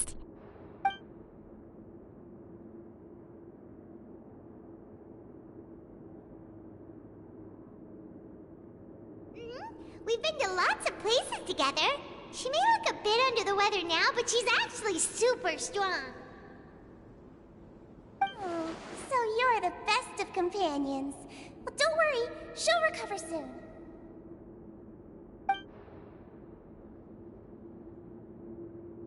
Ah, you're awake. How do you feel? You slept for a really long time, but we never left.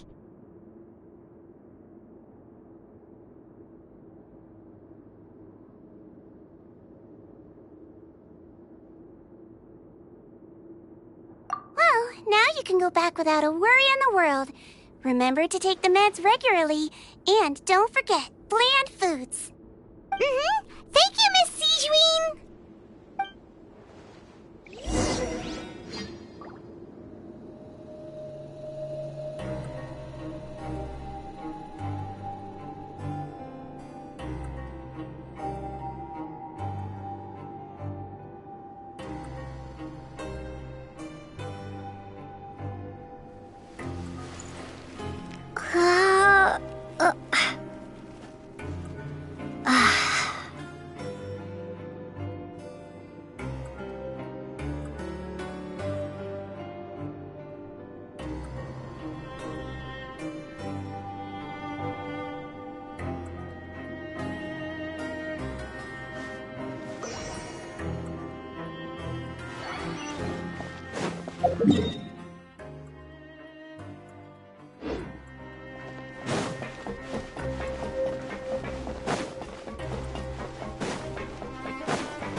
Are something. To be able to fall asleep like that and even sleep talk the entire time, you scared Paimon half to death!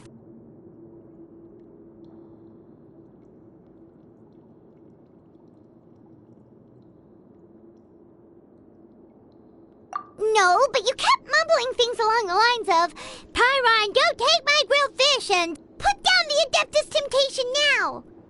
Paimon Paimon talked with Sigewin the entire time you were asleep. She seems like she's just a sincere nurse, and Paimon didn't notice anything unusual in the room. Are you sure we're not going off track with the infirmary?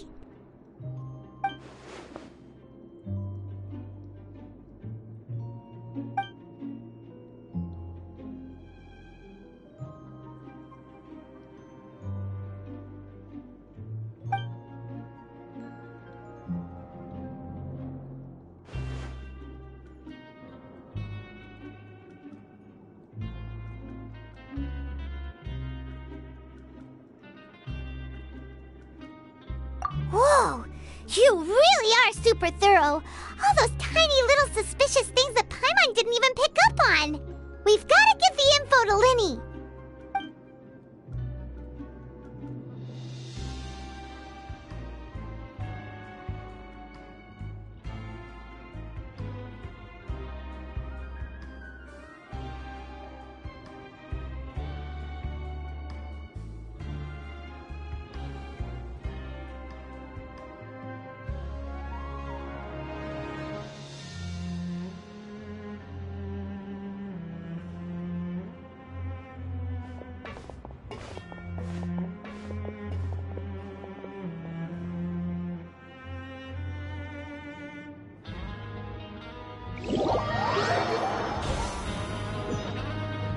Today's the day! Let's go meet up with Linny!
Hmm?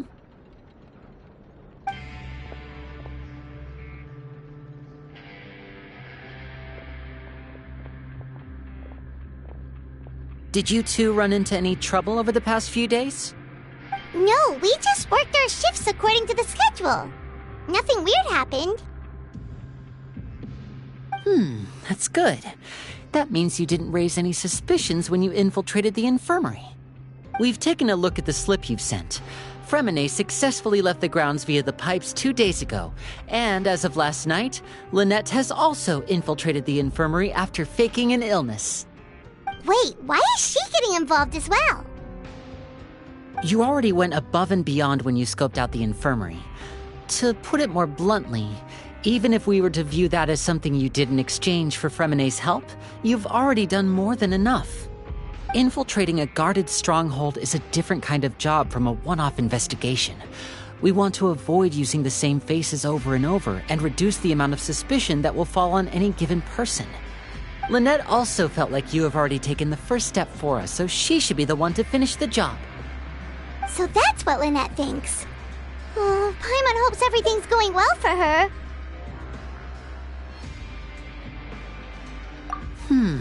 Perhaps that's true. You're both very good people, and we've come to appreciate that more than anyone else.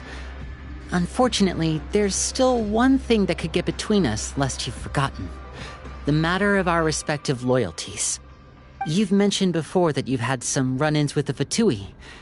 I can understand that feeling, so I assume you're just helping us out of the kindness of your hearts? Well, everyone could use some more friends. We'll be counting on you to help us in the future, too. Since I see you as friends, then it's even more important for us to protect you from any peril. Fremine and Lynette feel the same way. Glad to hear it. Then, let's go check on Lynette before Fremine returns. If everything went well, then she should be wrapping up her investigation right about now. Is now really a good time to go over? According to my observations, Sigewinne always spends around half an hour away from the infirmary right before lunch. Lynette knows this as well, so this should be a good time to meet up with her. Also, I'm her brother, remember? It's only natural for an older brother to care about his younger sister's well-being. Okay, then let's head over right away!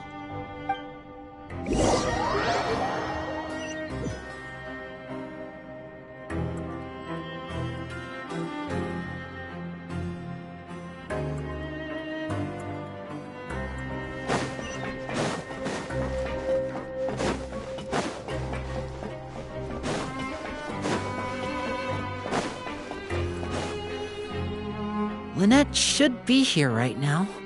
Huh. Strange. Lynette? As expected, Sigewinne isn't here, but why isn't Lynette here?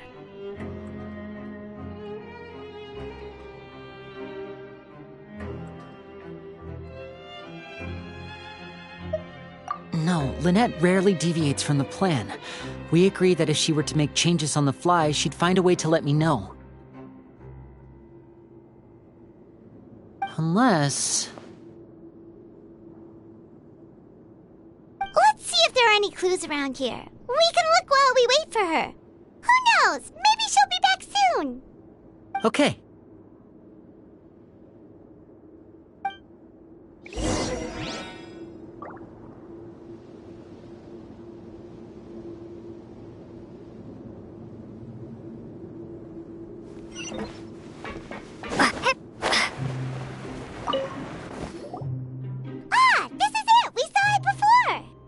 Wait, this thing? It doesn't look like it's been disguised that well.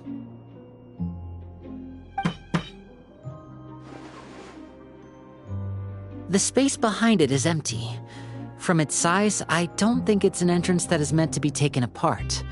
There's probably a mechanism around here somewhere. Could Lynette have tried to get inside? But if that's the case, she would have contacted me for sure.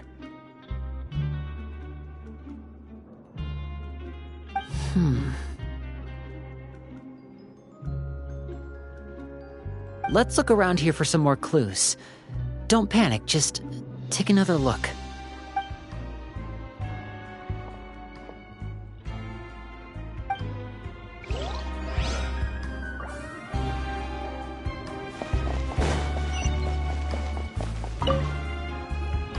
There are some books here and a few files. They all look like medical records.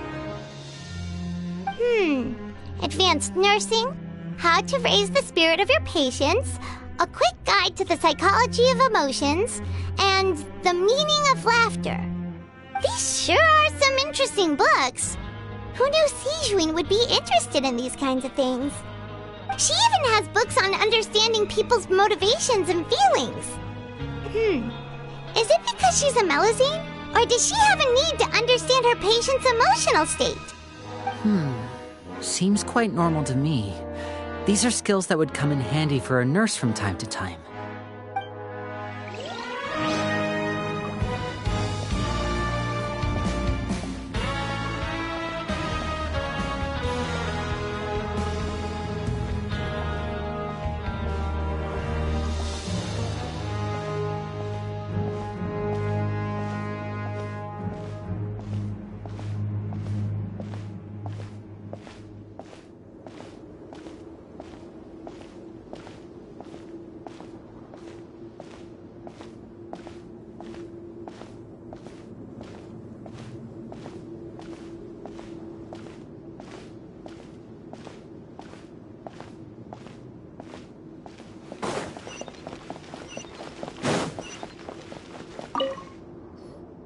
None of the beds have any signs of having been slept in.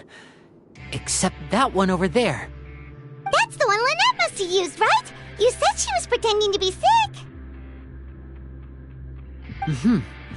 She would have said her migraine was having a particularly bad flare-up. Generally speaking, the head nurse would then ask her to lie down and rest, while she left to retrieve the medication.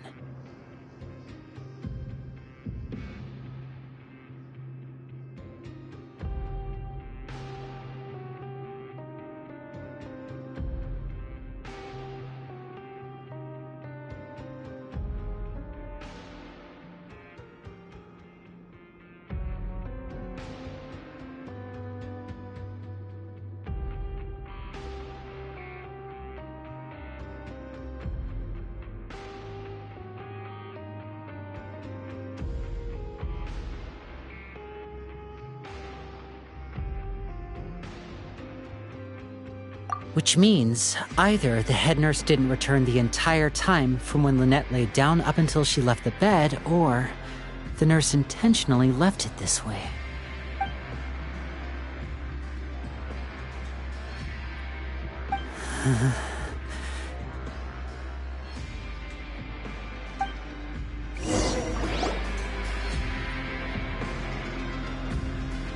Hey, you guys, there's a slip of paper over here! A slip of paper? It's right over here, and there's a bunch written on it too. It reads, "Out of respect for your usual practices, I'll use a piece of paper or card as the medium to pass on my message. You may consider this as me giving you my best regards." This is... Is that all?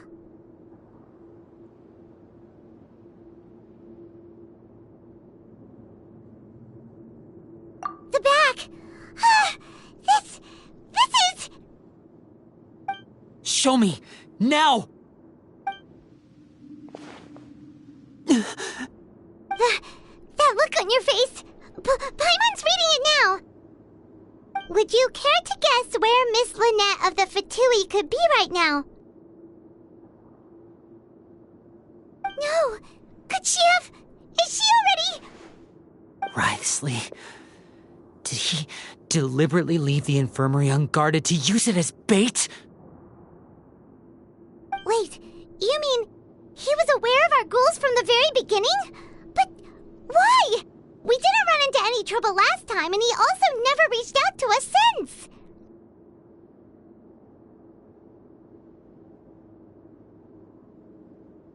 Yes, that is a crucial question. Wriothesley, he doesn't do anything without a clear goal or reason. So this means he had no concerns about your activities from the very beginning. You're not from the same camp as us. You were sent down here by Nervulet, so you have no conflict of interest with Wriothesley. We're a completely different story, though.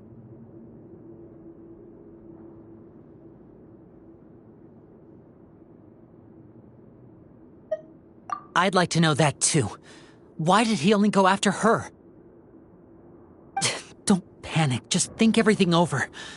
I have to stay calm. This is not like what happened last time. The situation's different now.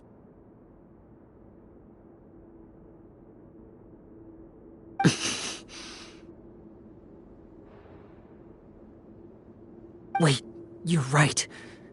Wait, but that means... The fact that Fremine was able to leave the grounds, could Wriothesley have let him go as well? But what does he gain by letting Fremine leave like that?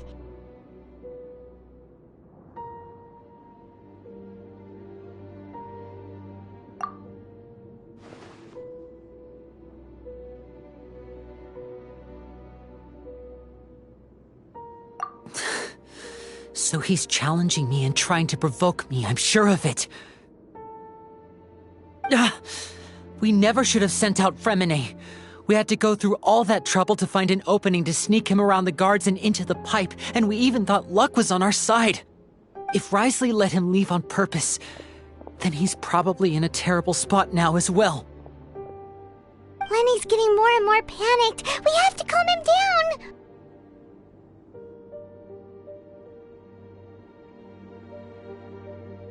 Don't be like this, Lenny. Fremine wouldn't have left if we hadn't told you about Child.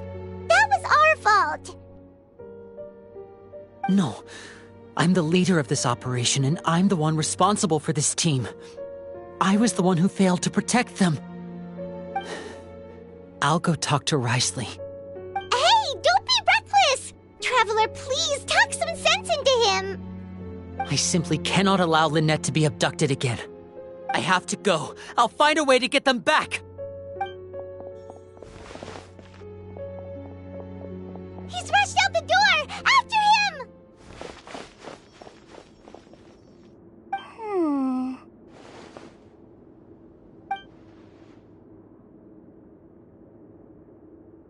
Right. I feel like we still have some room to make changes on these details. It's not impossible, but it'll require extensive testing. Is that so? Very well. Then please be mindful of the time. Huh? Is someone? Pack everything up. Whoever's outside is eavesdropping. They'll probably come in once we stop talking. Someone! Please help! She's sick!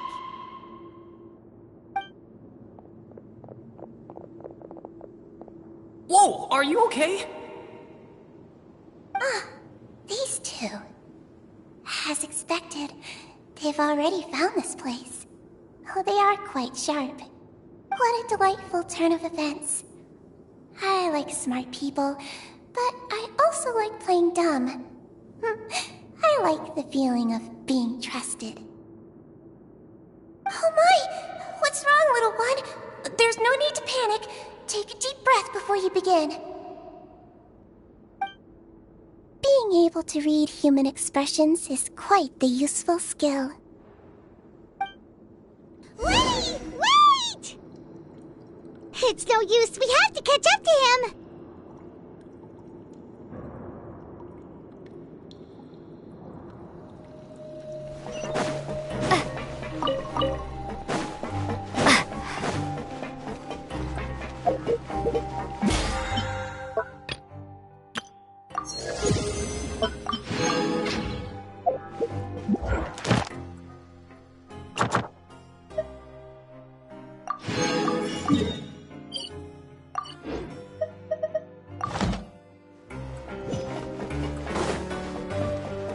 He's already out of sight! How is he so fast?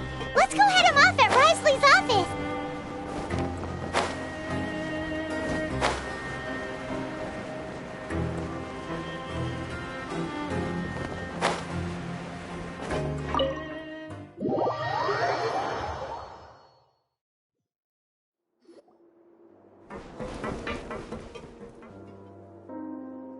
Come out and face me, Risley! Aren't we at an administrative office space? Why don't you at least try to follow even a couple rules from the fortress's indoor management regulations? What did you do to my sister? I ran into the young miss at the infirmary. I'd heard that she was suffering from quite the migraine, so I decided to invite her over for a cup of tea. I do have some teas in my collection that can work wonders against such an illness. Stop joking around! Where did you take my siblings? I have also heard that your performances are quite the spectacle. Miss Lynette would sometimes enter a box filled with water, only to emerge the next second from another place altogether. Maybe she'll appear behind you right now if you were to turn your head. Is he trying to trick me into turning my head? No, he's probably not looking to attack me right now. All of the hostages are in his hands, and he's even in the mood for small talk. That means Lynette is probably still alive. You knew we were investigating the infirmary from the start, so you deliberately aroused the Traveler's suspicions and baited us into continuing our investigation, just so that you'd be able to kidnap Lynette. As for Fremine, no, you probably didn't even interfere with Child's escape. You let him go, so you could purge the Fatui members that we had planted into your ranks. There was no need to do so. The Fortress of Meripede is a pretty pleasant place. Most people enjoy their lives here. The only ones who act differently are those with personal agendas. It was quite easy to identify your colleagues. You removed our original members and spread the news of Child's escape so Father would assign our team to come down and investigate. Fremine has also fallen into your hands, right? If you're oh so omnipotent and so in control, why would you need hostages? One correction. Lynette is in my hands right now, but Fremine is not. He's not? What do you really want? Lenny! Oh, wonderful. Everyone is here, so I'll only need to say this once. Thank you so much for cooperating with me.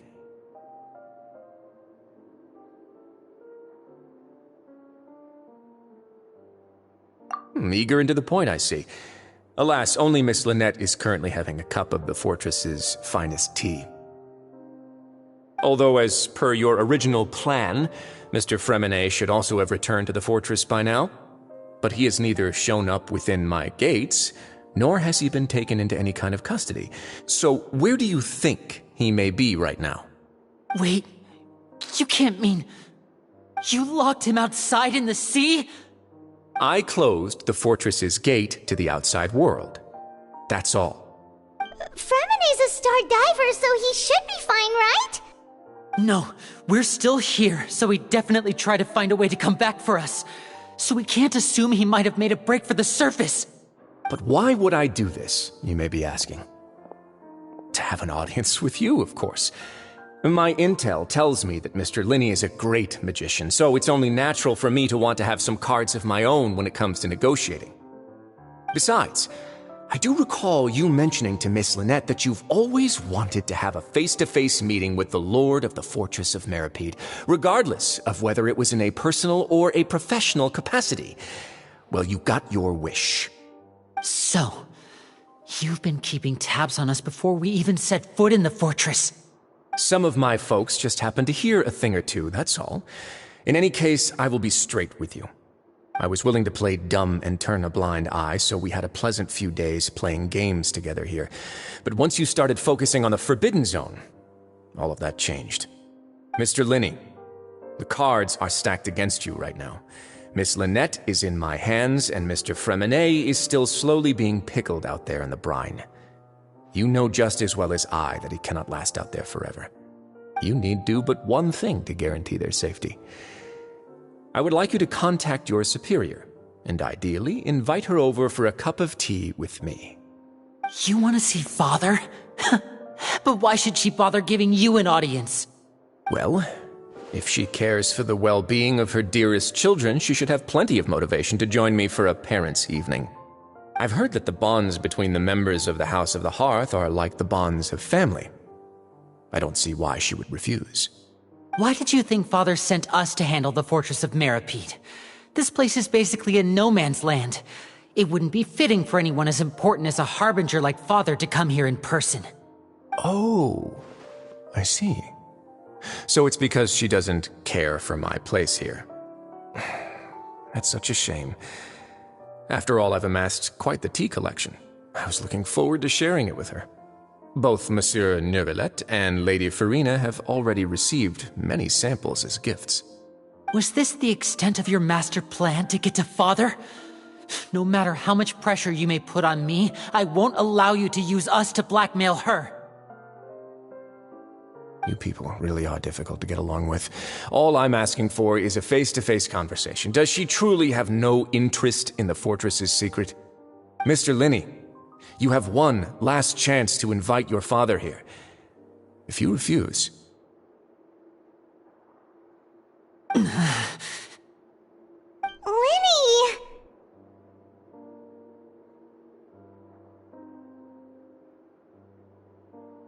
Instead of asking why I'm doing this, why don't you try to see things from my perspective for a second?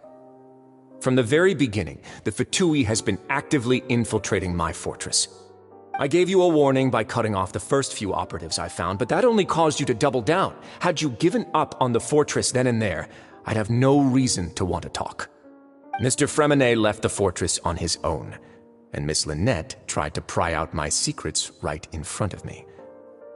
No matter how you look at it, the responsibility for this falls on you. I shouldn't ask Father to do anything because of us. 6, 5... Wait, 2, 1. Time's up. It really is a shame, Mr. Linney. Risley!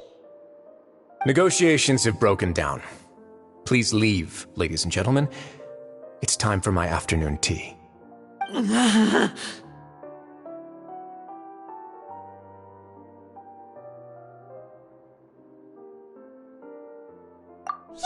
listen to the Traveler. If you can't talk to Linny, can you at least talk to us? You do realize that I'm only letting you go because of Neuvillette, yes? You're here helping him out, and I've already done my best to stay out of your way. But that doesn't mean you can just do whatever you want. The fortress may be small and remote, but it still has its own set of laws. Then how about this? Those who are capable deserve respect. You've spent quite some time investigating my home turf by now, so why don't you tell me a thing or two about what you found, I'll ask you 3 questions. Answer all of them correctly, and I'll agree to your request. Question 1. Regarding the hidden rules of the production zone, what is the truth behind the one about not being allowed to work for 3 days in a row?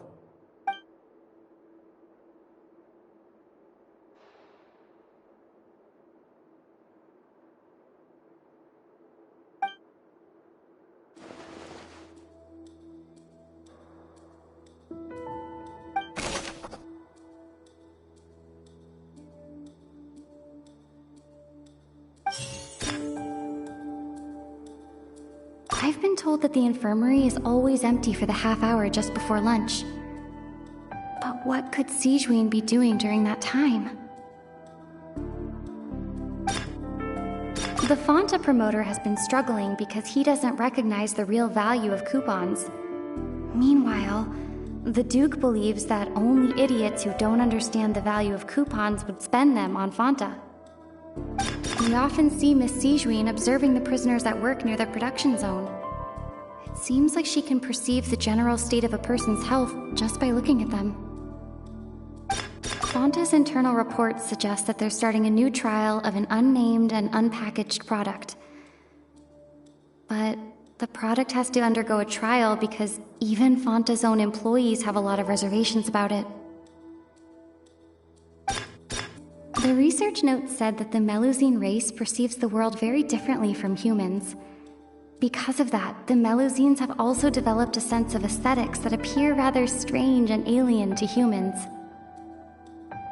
According to Collins, the Pancration tournament only took place because the Fanta company sponsored it. The company must want a return on their investment as well. Fanta's internal reports suggest we often see Miss Sigewinne. The Fanta promoter has been struggling because he doesn't. I've been told that the infirmary is. The Fanta promoter has been struggling because he.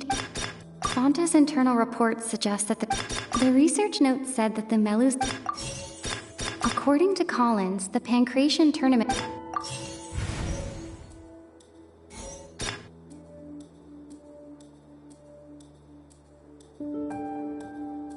The research note said that the Melusine race perceives the world very. According to Collins, the Pancration The Fanta promoter has been struggling. I've been told that the infirmary is always.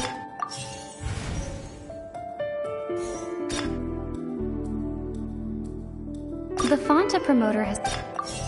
I've been told that the infirmary is always. We often see Miss Sigewinne. We often see Miss Sigewinne. The research note said that. The research note said that the Fanta's internal report. We often see Miss Sigewinne. The research note said that.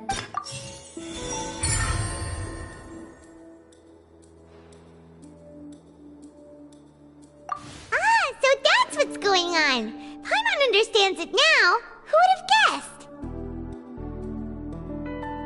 The hidden rule of the production zone. People are not supposed to work 3 days in a row, and if they do, they'll get strange meat in their welfare meal. At first we thought this strange meat must have something to do with the people who disappeared. But in reality, they were all prepared by Sijuin, the head nurse. She often visits the production zone to observe the workers' health and makes a note of anyone who has worn themselves out after 3 full days of work. Out of her sense of duty as the head nurse, as well as her genuine concern for the workers' health, Sijuin visits the cafeteria right before lunch and cooks an extra dish for those who can use the stamina boost. Sijuin has only the best intentions with her surprise gift and doesn't want anyone to find out about what she does. However, unfortunately, Melusines as a race perceive the world differently from humans, and their sense of aesthetics is even more alien to us. The recipients of her lovingly prepared special meals cannot taste the care within and usually just freak out. Are we on the right track? Not bad. You've uncovered Sijuin's secret and even guessed her intentions correctly as well. It's nice to know that her efforts have not gone unacknowledged. All right, now for my next question. There are also some hidden rules in the Pancration Ring, including the one that you're not allowed to support both sides of a fight. Why is that?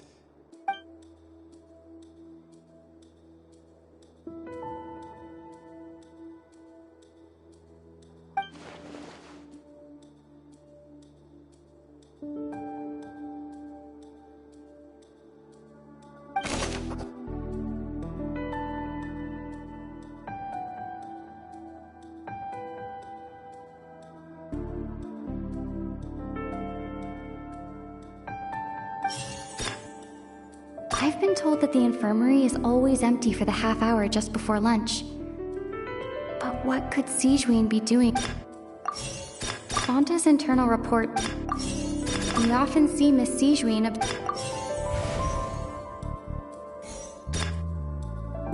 The Fonta promoter has been struggling. According to Collins, the research note said that the Melusine The Fonta promoter has been struggling.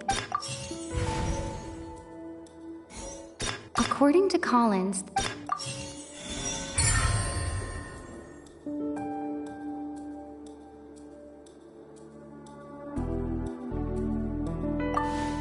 Paimon gets this rule too now, so there really was nothing to be afraid of. That hidden rule of the Pancration Ring is about how, people are not supposed to bet on both boxers at the same time. And if they do, they'll receive a package containing a strange, blood-colored liquid. People get scared when they see it because they've subconsciously begun to associate it with the missing boxer. But really, it's just a bottle of the latest yet-to-be-named and packaged new Fonta trial product. A blood-red drink. It's no wonder even Fonta's own staff were questioning the company's decision-making. The company, facing backlash from its own staff, decided to try to trial the product on a smaller scale to see how it might be received by customers. They came to the fortress of Meropide and offered to sponsor the Pancration tournament so they could push their new product. But the Duke completely refused to even entertain the idea. The Duke, knowing how valuable coupons are in the fortress, knew that only total idiots who didn't understand their true value would bother buying a Fonta product here. And so, only those who proved their stupidity by being dumb enough to bet on 2 opposing sides of the same match were selected to receive the drinks. I acknowledge the effort you've put into bringing the truth of this mystery to light. Although, based on your description, that Fonta promoter is a bit too careless with his words, I may just reconsider my collaboration with the company. All right, and here's the final question. What's the secret behind our head nurse and all of her patients in the infirmary?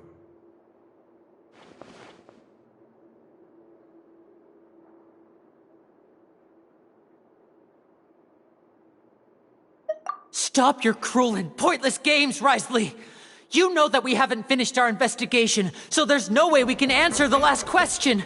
The thought of sparing Lynette and Fremine never even crossed your mind! You'll pay for this! Ah! Lenny, are you alright? Oh, close one. I owe you, Sigewinne. That was a fantastic shot. It was nothing, Your Grace. Sigewinne? Though this gun may look like a toy, it's actually fully functional, as I just demonstrated. Sigewinne... You...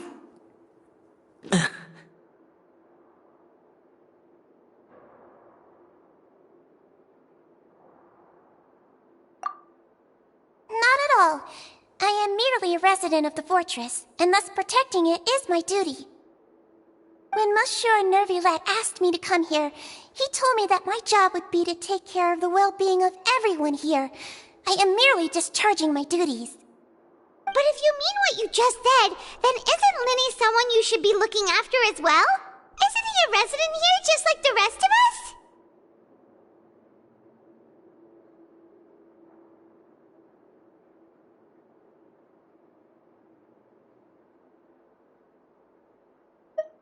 But I really am just doing what Monsieur Nervillette told me to do.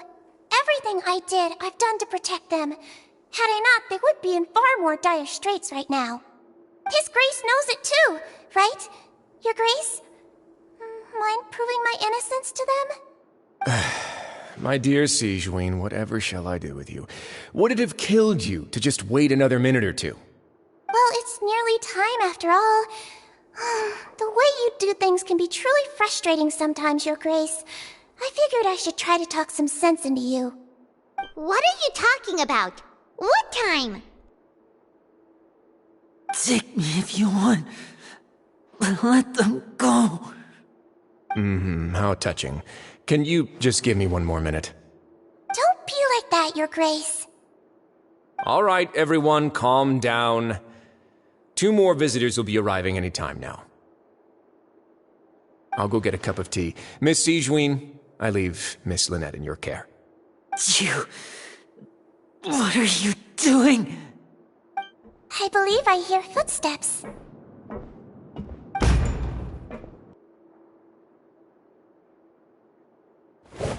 Some space, please. Ah, Miss Clarande. My door. Fremine... Fremine... What's going on? What is Clarande doing here? Work. I'm sorry about shooting you, Mr. Linney. The tranquilizing effect will begin to wear off soon. Please take it easy in the meantime, though. What happened to Fremine? Wasn't he diving just outside of the fortress? Why is he looking like this?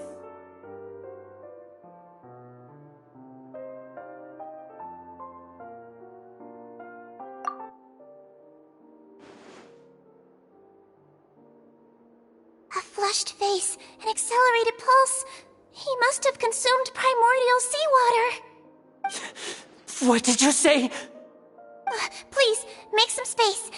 I'll need to give Mr. Fremine a more thorough checkup. Your Grace, I'll leave the rest to you. I'll talk to Clarande while you get Fremine to where he needs to be. Everything else can wait.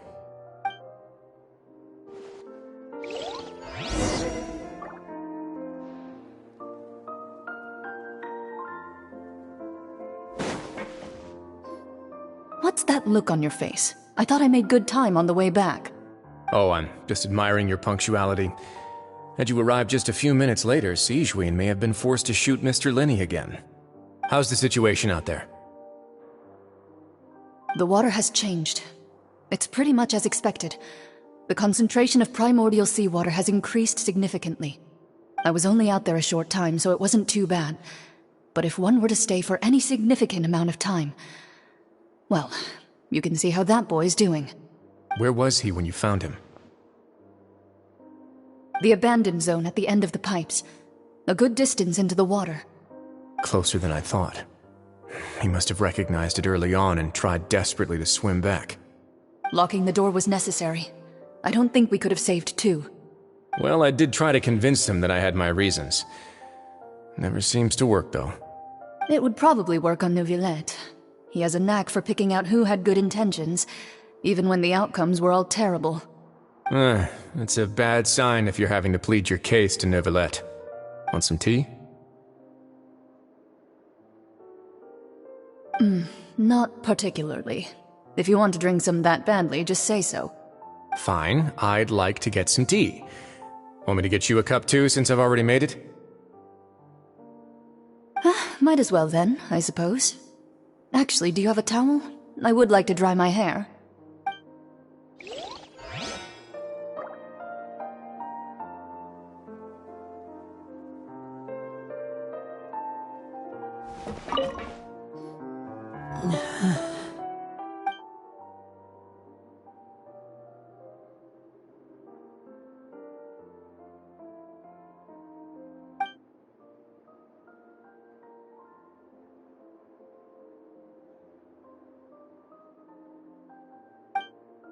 How is he?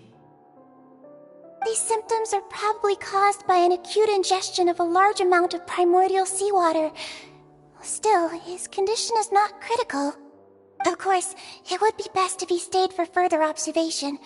But let's leave him here for now, and move him to the infirmary once he's recovered a bit more.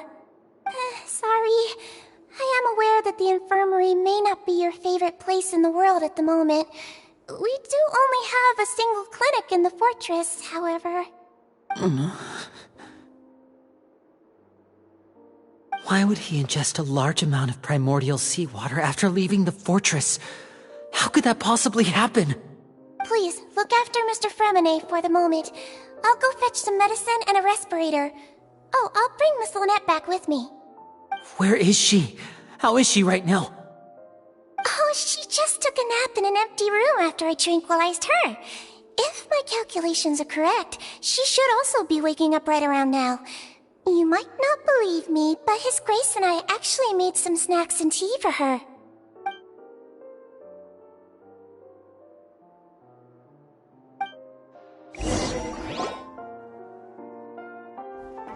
Winnie, are you okay?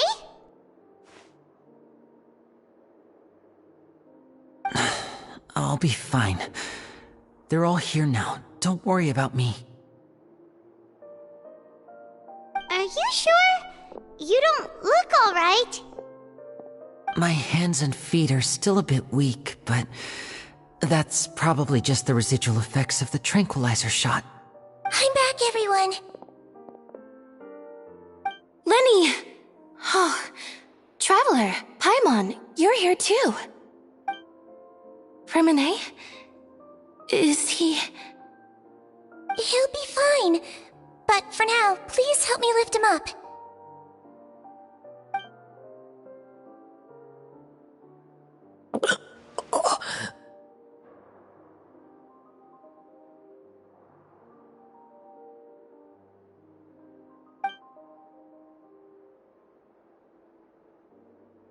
His breathing's beginning to slow down. Give me a hand and help me get him to the infirmary.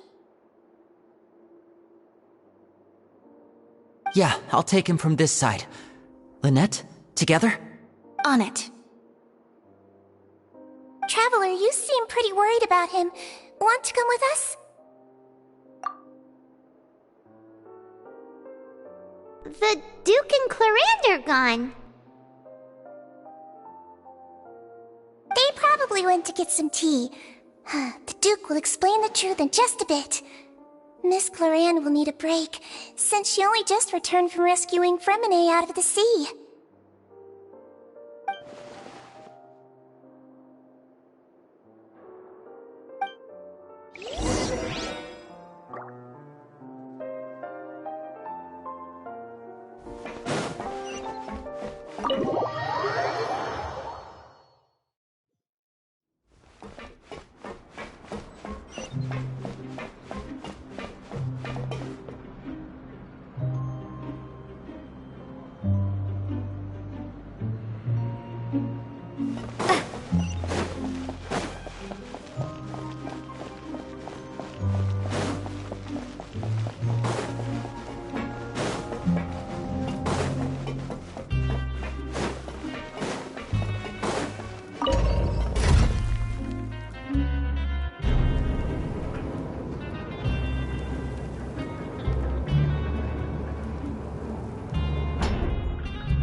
He's awake. Fremine, how do you feel? Lynette. We're all here. Where am I? The infirmary, at the Fortress of Meripede, Mr. Fremine, and you are no longer in any danger. How do you feel? Don't push yourself if you're not feeling up to it. Traveler. Paimon. It's been so long. The sea. There's something wrong with the seawater. Shh, it's okay. We can talk about it after you've recovered. No, listen to me. This is really serious. There's primordial seawater mixed into the regular seawater. I don't know why it's there, but no one should touch it.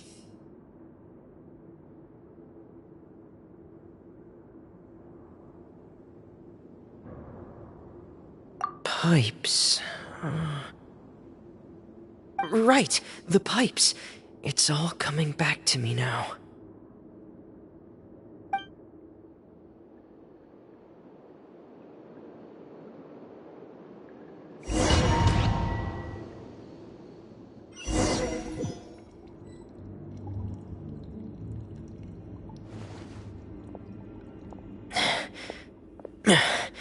I'm in. Seems like this pipe hasn't been used in a long time. It looks abandoned.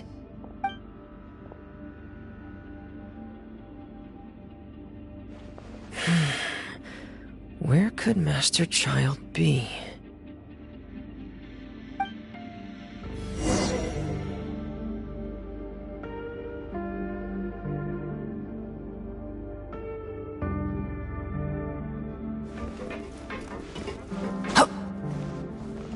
Father!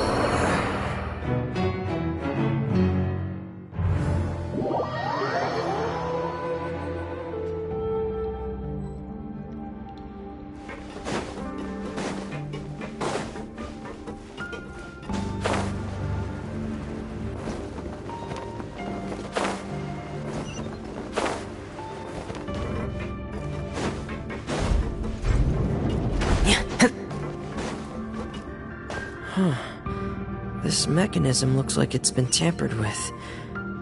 Could he have done it?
It's getting stuck on something.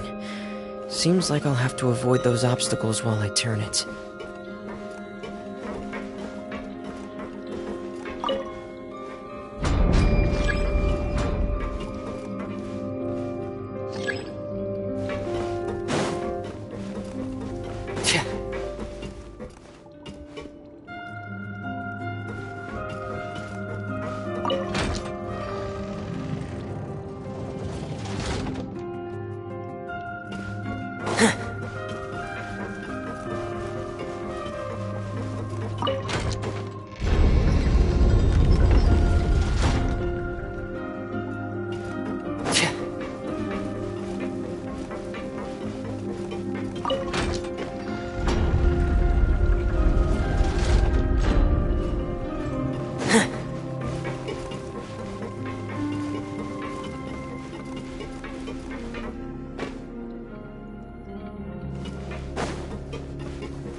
Sinking feeling.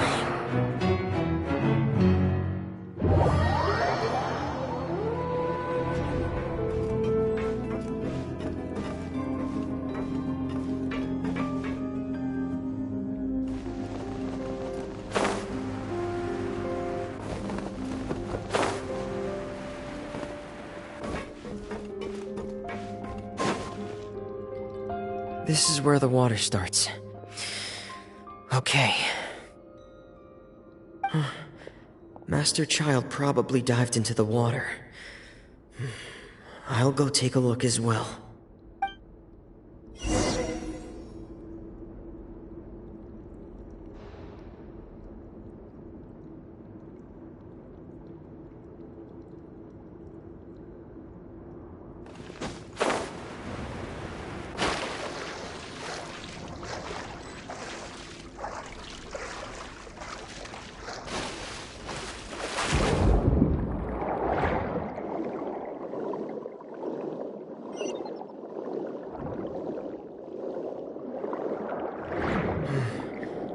The vegetation here is a bit more sparse.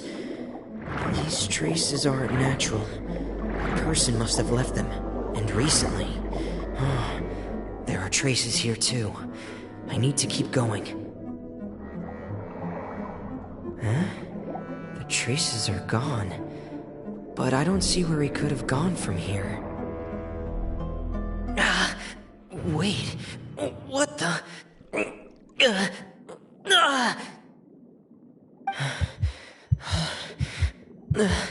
My heart is racing, and it's getting harder and harder to breathe.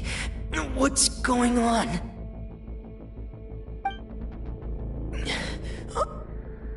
No good. I have to get back. They still don't know anything about what's going on. If I turn back right now, I should still be able to make it.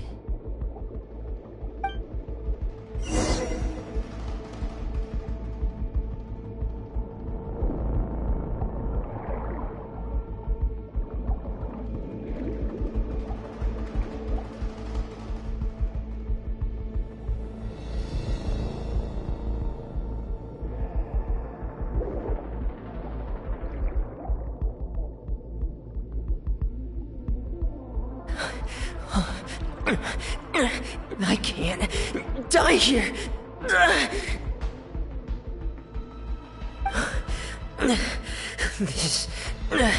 This is bad. I'm feeling worse and worse, and I'm still underwater.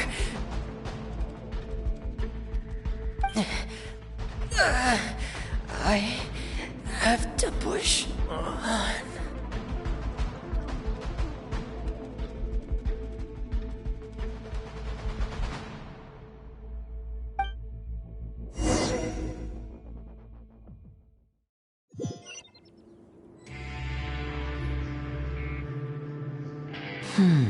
So, in other words, the trail you were following vanished, and you had no idea where Master Child could have gone, but there was also no obvious place for him to have disappeared to. That's right. I tried my best to swim back, but I had already put some distance between myself and the fortress, and I just couldn't find the strength to keep going. I probably passed out some time after that. And you know the rest. Miss Clarande brought you back, but we also don't know why she just suddenly appeared at the fortress, or why she went out to save you. Miss Clarande, you say? I must go thank her in person. You're still too weak for Monet. You can go after you've had some more rest. Miss Lynette is right. I believe Miss Clarande will stay here as a guest for another few days, so there's no need to hurry. Guest? Then I can assume Wriothesley was the one who invited her to come down here? You should ask His Grace about that. He'll be able to explain better than me. Yeah, it's about time he actually told us what's going on. Wanna come with us, Lenny? No, please go on without me. I don't want to leave just yet. Lenny, The logical part of my brain is aware that we're safe right now, but I still can't bring myself to leave. Both of you are just in danger. Understood. Then let's just sit together for a while. In that case, I'll leave the infirmary to you. The Traveler and I are going to head out for now. As long as you stay in here, I don't think you'll be disturbed. Thank you.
Excuse me? I take it Mr. Fremenet's condition has stabilized? Of course. I wouldn't have left the infirmary otherwise. I've been expecting those two, but might I inquire as to the purpose of your visit, Miss Siegewien? I wanted to check up on Miss Cloran. How are you feeling? Mostly fine, I think. If you don't mind, I'd like to perform another quick physical exam. It'll just take a few minutes. All right.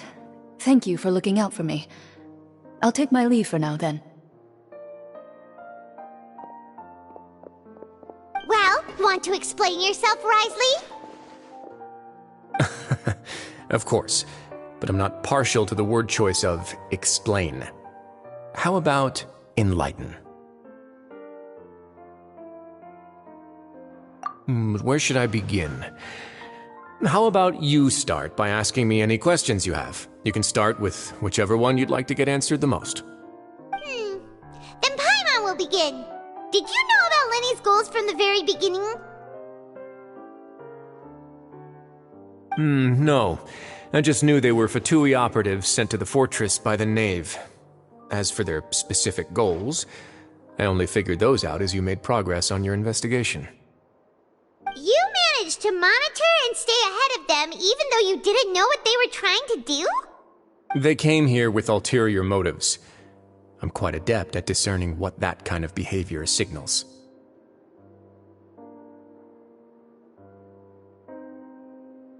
Initially, I thought their goal was just to investigate Child's disappearance. Linny suggested that I had deliberately let him escape, but in truth, I didn't really do anything special to help or hinder him while he was here. Everything he did, from finding helpers to leaving this place, he did on his own.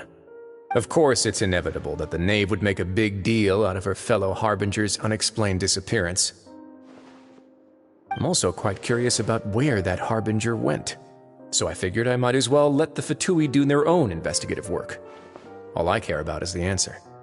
So you were hoping Lenny's group would just do your work for you! You make it sound like that's a bad thing. Unfortunately, things didn't go as planned. I assume that Fremenet has told you already, the ratio of primordial seawater around the fortress of Meripede is on the rise. The Forbidden Zone has always been Linny's target, and you got roped into that investigation after running into him. I began to intervene out of concern for your safety, and also to prevent the fortress from becoming entangled in more irksome matters. Are the rumors true? That you're also a former criminal? Now, why would you put it like that? Isn't staying here all day and serving as the manager of the fortress a kind of sentence unto itself? Another form of prison? I just happen to have some support from the rest of the inmates. That's all. Oh, right! Paimon wanted to ask, who invited Cloran down here? Me, of course.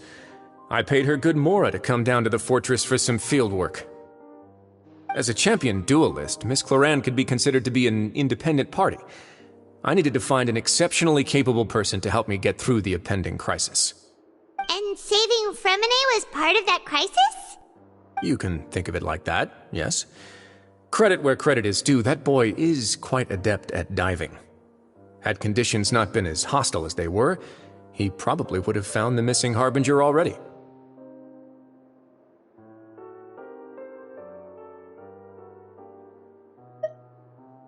That's not something you should be asking after. Neuvillette only asked you to investigate Child's whereabouts. All I need to prove to you is that the Forbidden Zone had nothing to do with the Harbinger's disappearance. That should be clear now that you've spoken to Fremine. But we've already uncovered that there's something wrong with the infirmary, and we've answered a bunch of questions that you threw at us. Isn't it about time that you answer our last question in return? You make a compelling case. Do you really want to know the answer that badly? Yeah, Paimon really wants to know. Even if the truth may not be pleasant?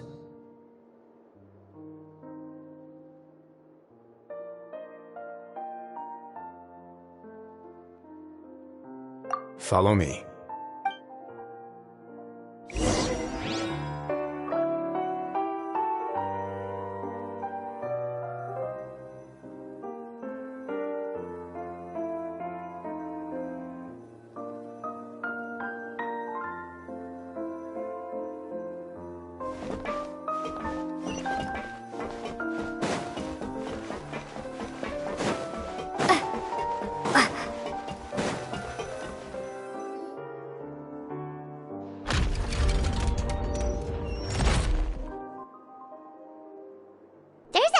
Door here?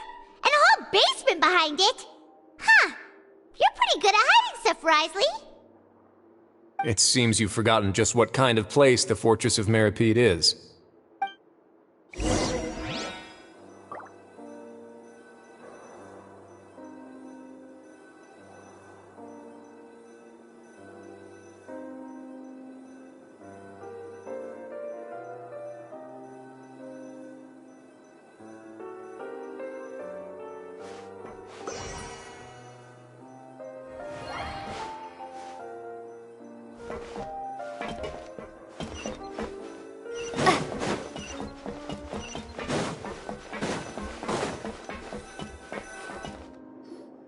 Stand on the central plate. Wait, is there a secret mechanism or... Whoa!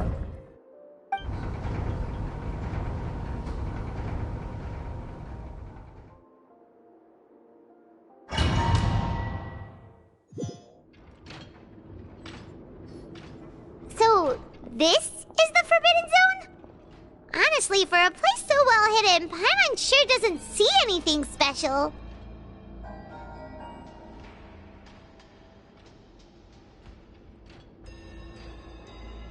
What a huge door! There are 3 such isolation gates in total. Generally speaking, I'm the only one who's allowed to go inside. Hence the name Forbidden Zone. Am I correct to assume you're going to run on back and tell your little Fatui friends everything? Well, Paimon wasn't thinking of keeping anything from them. Well, I'd advise you wait until you've seen the whole truth of this place for yourself before deciding whether or not to tell them.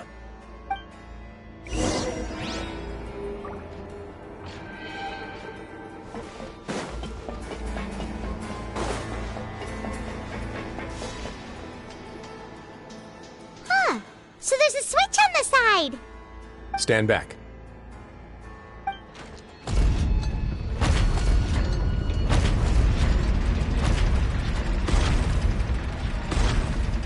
Whoa! They all just went up one by one!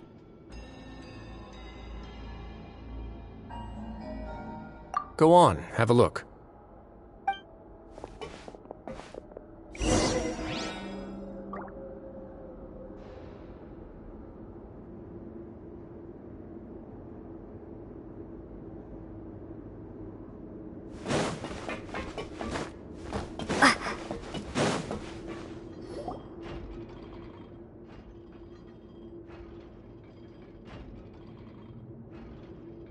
I've been interested in what lies beyond that gate ever since I assumed leadership of the Fortress of Mrajtheartist. Of course, it would be unwise to recklessly open it, but it'd also be risky and negligent to simply ignore any potential danger that could be behind it. The readings on that dashboard have not budged since the day when I first laid eyes on this place. But over the past year, the needle has crept upwards from its original position, likely because some parameter it's been tracking has changed, if only infinitesimally. Normally I would have ignored it, but I happened to have some free time when I noticed it, so I investigated. Any guesses what the reading could be tracking?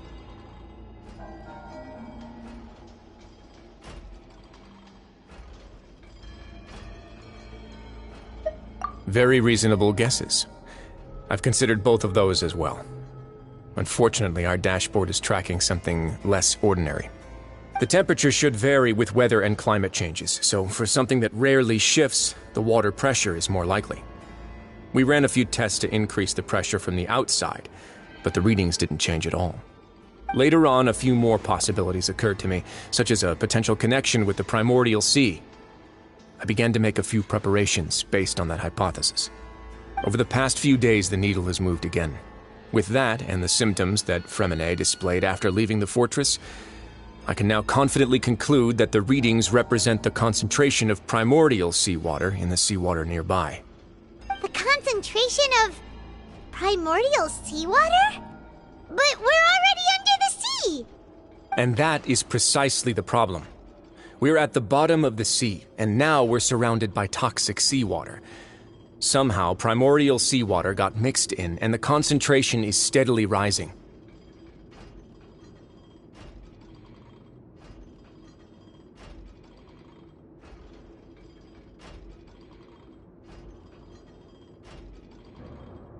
Yes, that's very likely. But forget about the two of us. Not even Novelette knows where the primordial sea could be, much less where we could find and plug a leak. Oh. Oh! Seems like you've figured it out. I believe the primordial sea lies directly beneath this sluice gate. For some reason, the primordial seawater levels have risen significantly, and it's now very close to us. The indicators are now red.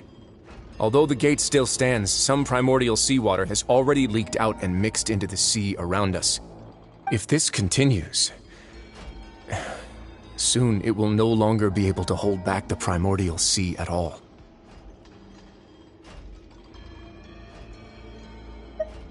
Yeah, you know what the legends say. If this place falls, then everyone in Fontaine will be turned into puddles in the span of a night.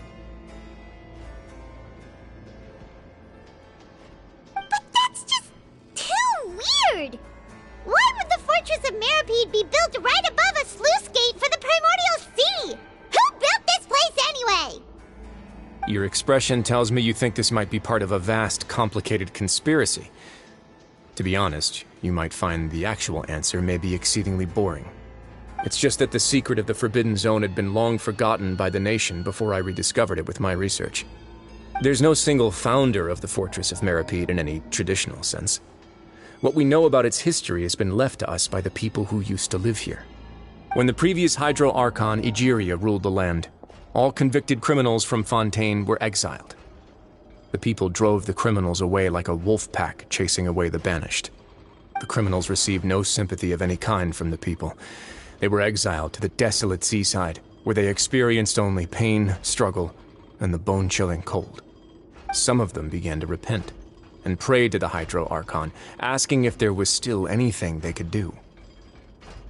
The Hydro Archon took pity on them and said, "You may go guard my secret, deep underneath the waves." And so, leaning on the power of the Hydro Archon, they gathered underneath the sea and began to build a fortress. They became a community down there in the deeps, and over the years helped it to grow. As the number of exiles increased, more and more people joined the community. When the first group of exiles died, they left the yet unfinished fortress to their successors. The Hydro Archon continued to lend her support, allowing the fortress and what it stood for to continue growing ever larger. Before long, this dark underwater fortress became the sinner's only home. And with that, the people here stopped referring to the fortress as a prison. They saw themselves as repenting sinners who would regain their freedom once they had sufficiently redeemed themselves. But as time went on, people also realized that the fortress was a lonely place. Once they had gotten used to life here, they could no longer feel comfortable living in the overworld. Once they had finished serving their sentences, some people left and some others chose to stay. They'd find some idle position and let their withered souls fade away with the ancient secrets of the past. After many, many centuries, few people still remember the reason for the fortress's founding. Now they just see it as an integral pillar of Fontanian society, as the place where criminals deserve to be sent. Now and again, researchers manage to break one law or another and live out their days in the fortress. I learned all this from an elderly historian. Everyone else just thought he'd made it all up. But now you know every part of that history is true. Indeed. It's just as the prophecy says. If this gate fails, then everyone will be dissolved into the sea.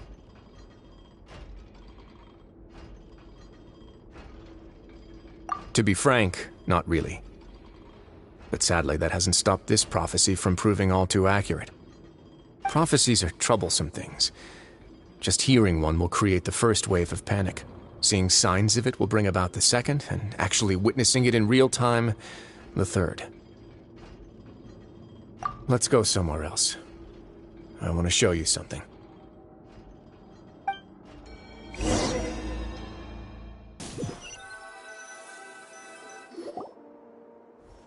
This is it. Your Grace, perfect timing. The results from our last round of experiments have... Wait, Jurier, he's not alone! Huh? Lorvine and Jurier? No need to panic, you two. I've already told them about our plan. What? After you warned us not to tell a single soul about any of this? I'm skeptical as well.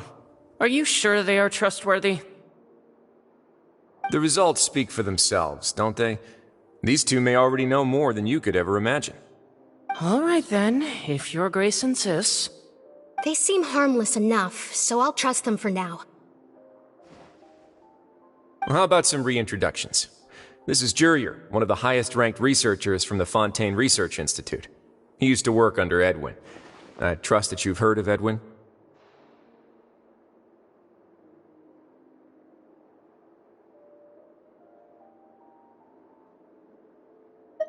He's the one who blew the whole institute sky high.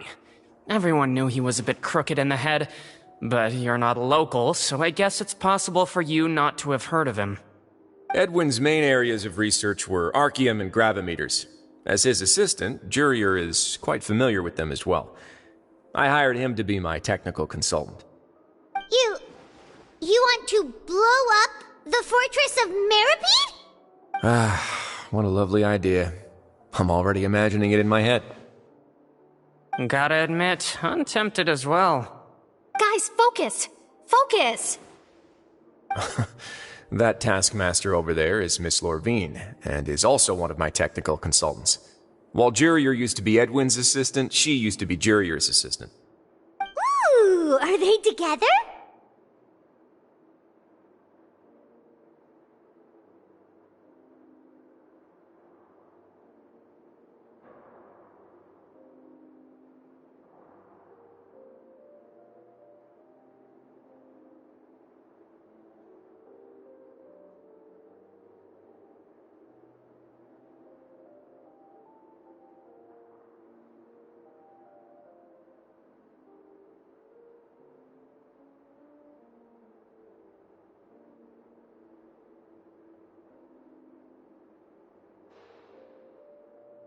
See, everyone keeps asking this question.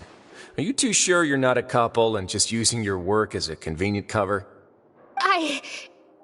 Your Grace, I am not in a relationship with this man. If I dated her, I'd officially be madder than Edwin. Jeez, forget I said anything then. Follow me. Whoa, there's another door that goes right up. Your constant amazement makes it seem like the fortress can do anything. But Paimon really thinks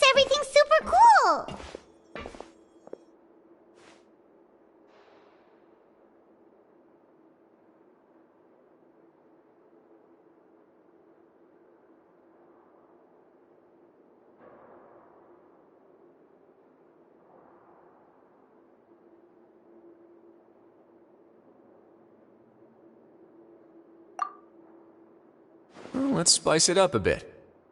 And here you go.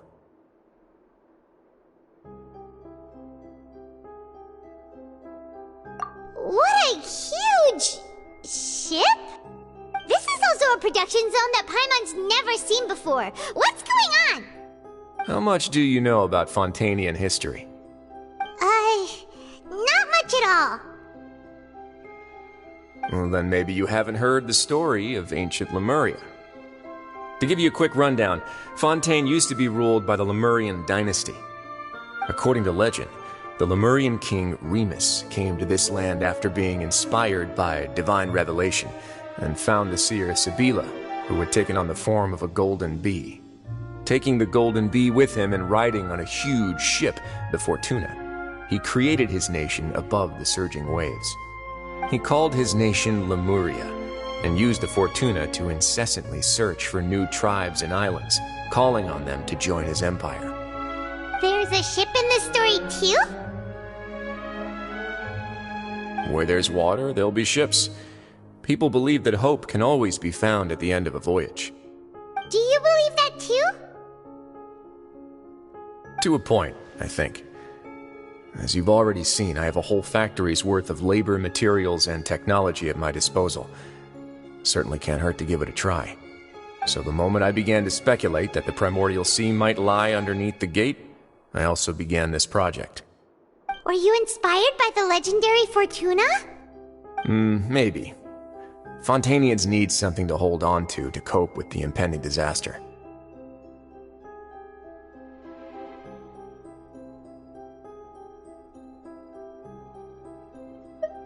Were the workers to find out the truth behind this ship, riots would destroy the fortress faster than any catastrophe.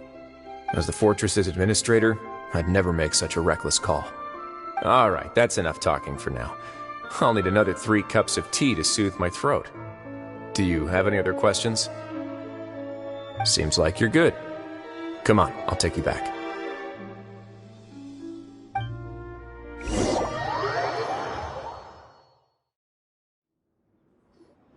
I'll leave you here for now. Oh, thank you so much. No worries. But don't forget, it's up to you whether or not you want to share what you just saw. What you do from here on out will likely affect those 3 as well.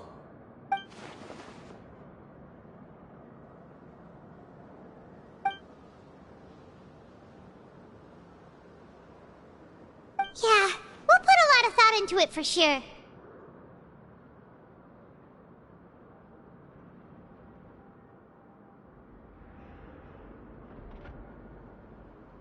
Great. I look forward to what happens next.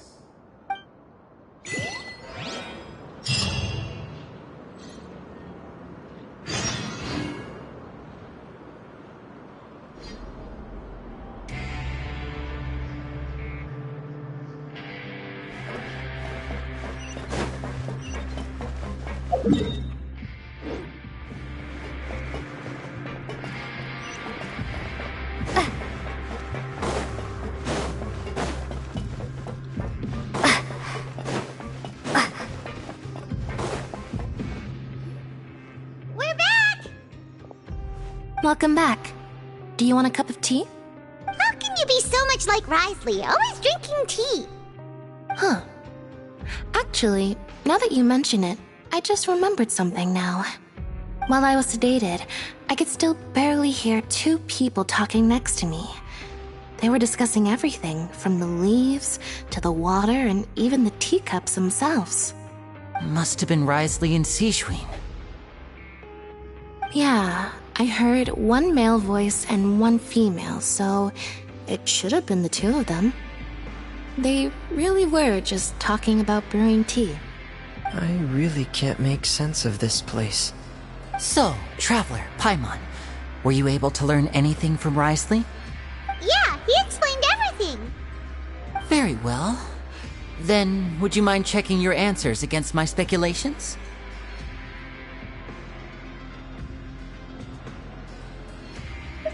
Yeah, I took the time to rest, so I'm feeling a lot more relaxed now. Nobody else is around, and Miss Sigewinne is also busy with something or other, So let's just talk here. All right, then I'll posit my theories. I asked myself 3 questions. Firstly, why was Fremine affected by the primordial seawater? It was because he dove into the sea. My theory is, the long-lost primordial sea is probably very close to the fortress of Mrajtheartist. Whoa! He's good! He got that right on the first try! That's our Lenny.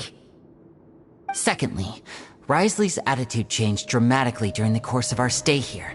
He ignored us completely at first, then suddenly roadblocked us. Why? I spent quite a long time thinking about this. If he has been monitoring the Fatui since the very beginning, he probably ignored us at first because he was hoping we could find Master Child for him. What's more, the Fortress of Mrajtheartist is not part of Fontaine's court system, nor does it report to Iudex Nervulet. Wriothesley is basically the king of a no-man's land. As long as the fortress doesn't do anything about Master Child's disappearance, Father can use it to pressure the Fontaine authorities. And while the 2 factions are pitted against each other, Wriothesley will be free to move between the parties of interest. If I had to guess, he probably has something that he's working on himself. It's likely related to the secret of the infirmary, but I just can't think of what it could be.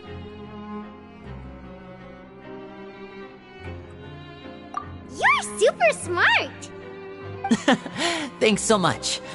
Then finally, there's the last question.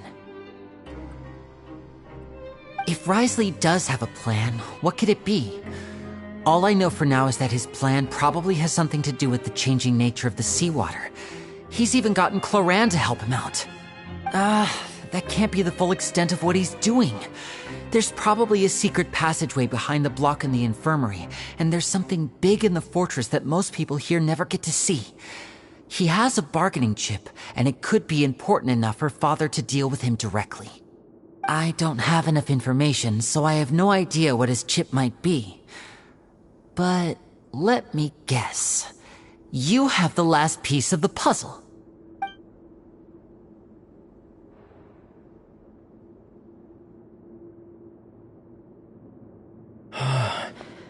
I can't believe it. The sea will engulf everyone. Just like the prophecy said. Could Wriothesley have wanted to meet Father to figure out a way to deal with this crisis? If you remember, I once mentioned that Father sees the House of the Hearth as her base of operations, and she truly wants to resolve the crisis. But how could Wriothesley have known that? Or perhaps he didn't know, and just wanted to bring Father over to his side? Which could be why he said he just wanted to negotiate. Yeah, that makes sense to me. I understand your concerns as well, Traveler. I'll figure out a way to pass this on to our Father.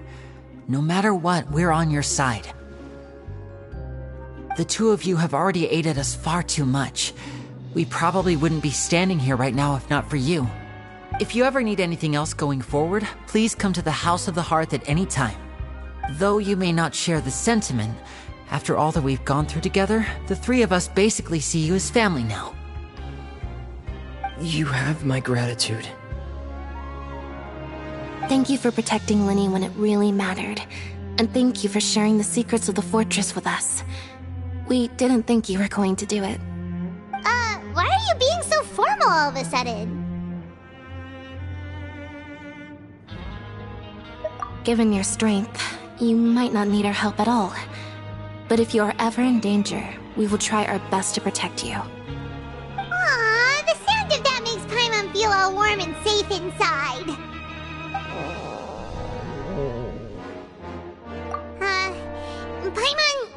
Paimon's hungry. You've done so much already. Go get some food.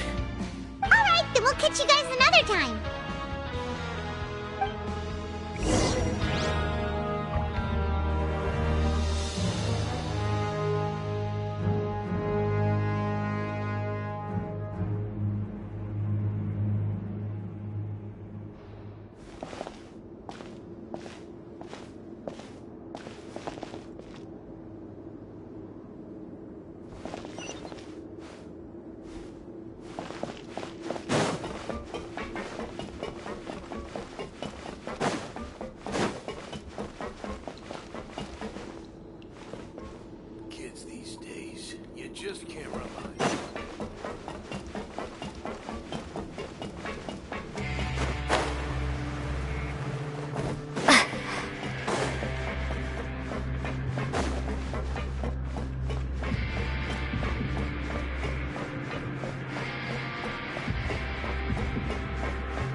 meals now being served at the coupon cafeteria.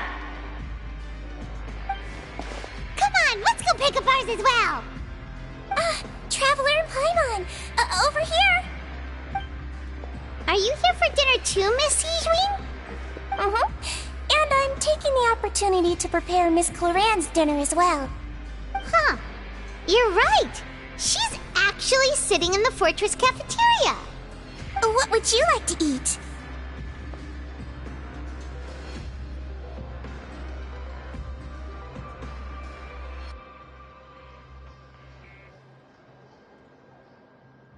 Yep, you can. I've already talked to our chef, Mr. Wolsey.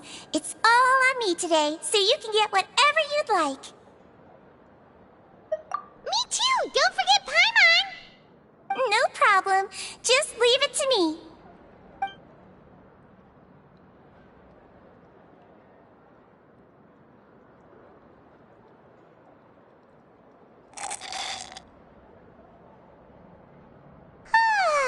So delicious.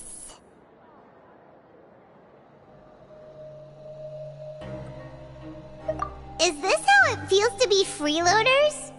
Wait a second, we did do plenty of work after all. Feeling full yet? How's the food?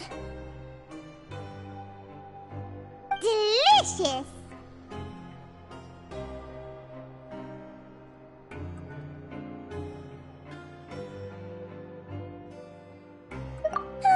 I'm so glad to see you all so happy. Oh, see the expression on your face just now? The muscle here just moved, which suggests that you're feeling quite relaxed at the moment. Sijwin, do you do this to help your patients or to better understand human beings? A bit of both, I suppose. I'm a Melazine, which means I'm very different from human beings. I must know what you're thinking if I want to take good care of you. You're really good at taking care of people. Even though you're so short, you still talk and act like an older sister. Really? You're reminded of an older sister? That's great to hear. Oh, and what did you mean back in Risley's office? When you said that you were protecting Linny and his siblings as well? Oh, that. I just asked His Grace to look out for those children, especially that diver boy. I was getting a bit worried after hearing that something was wrong with the water. Thankfully, Clorand is very strong and managed to save him in the nick of time. His Grace also sealed the pipes after Clorand left, to make sure that Linny wouldn't impulsively chase after his brother. Although the path was blocked, we still stationed some guards there to stop anyone from approaching. They were instructed to only open the door once Miss Clorand had returned. Oh, and I was keeping an eye on Mr. Linny as well. We had to press him, but we couldn't allow him to be in any real danger.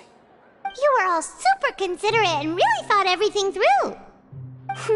It's just what we do down here at the fortress. At least this has been His Grace's style for as long as he's been the leader.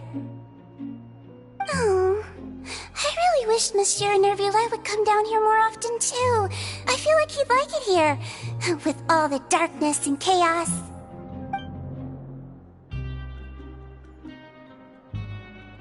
Get a good night's rest, you two. You both worked very hard.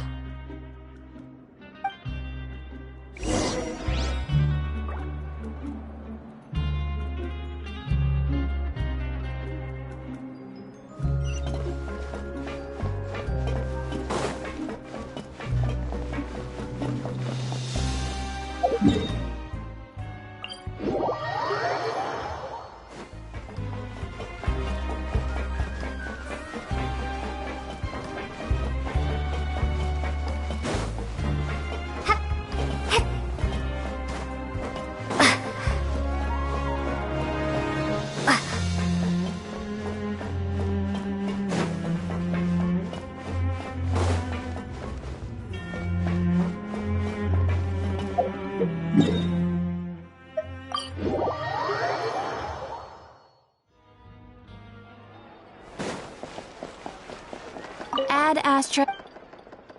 Thank you for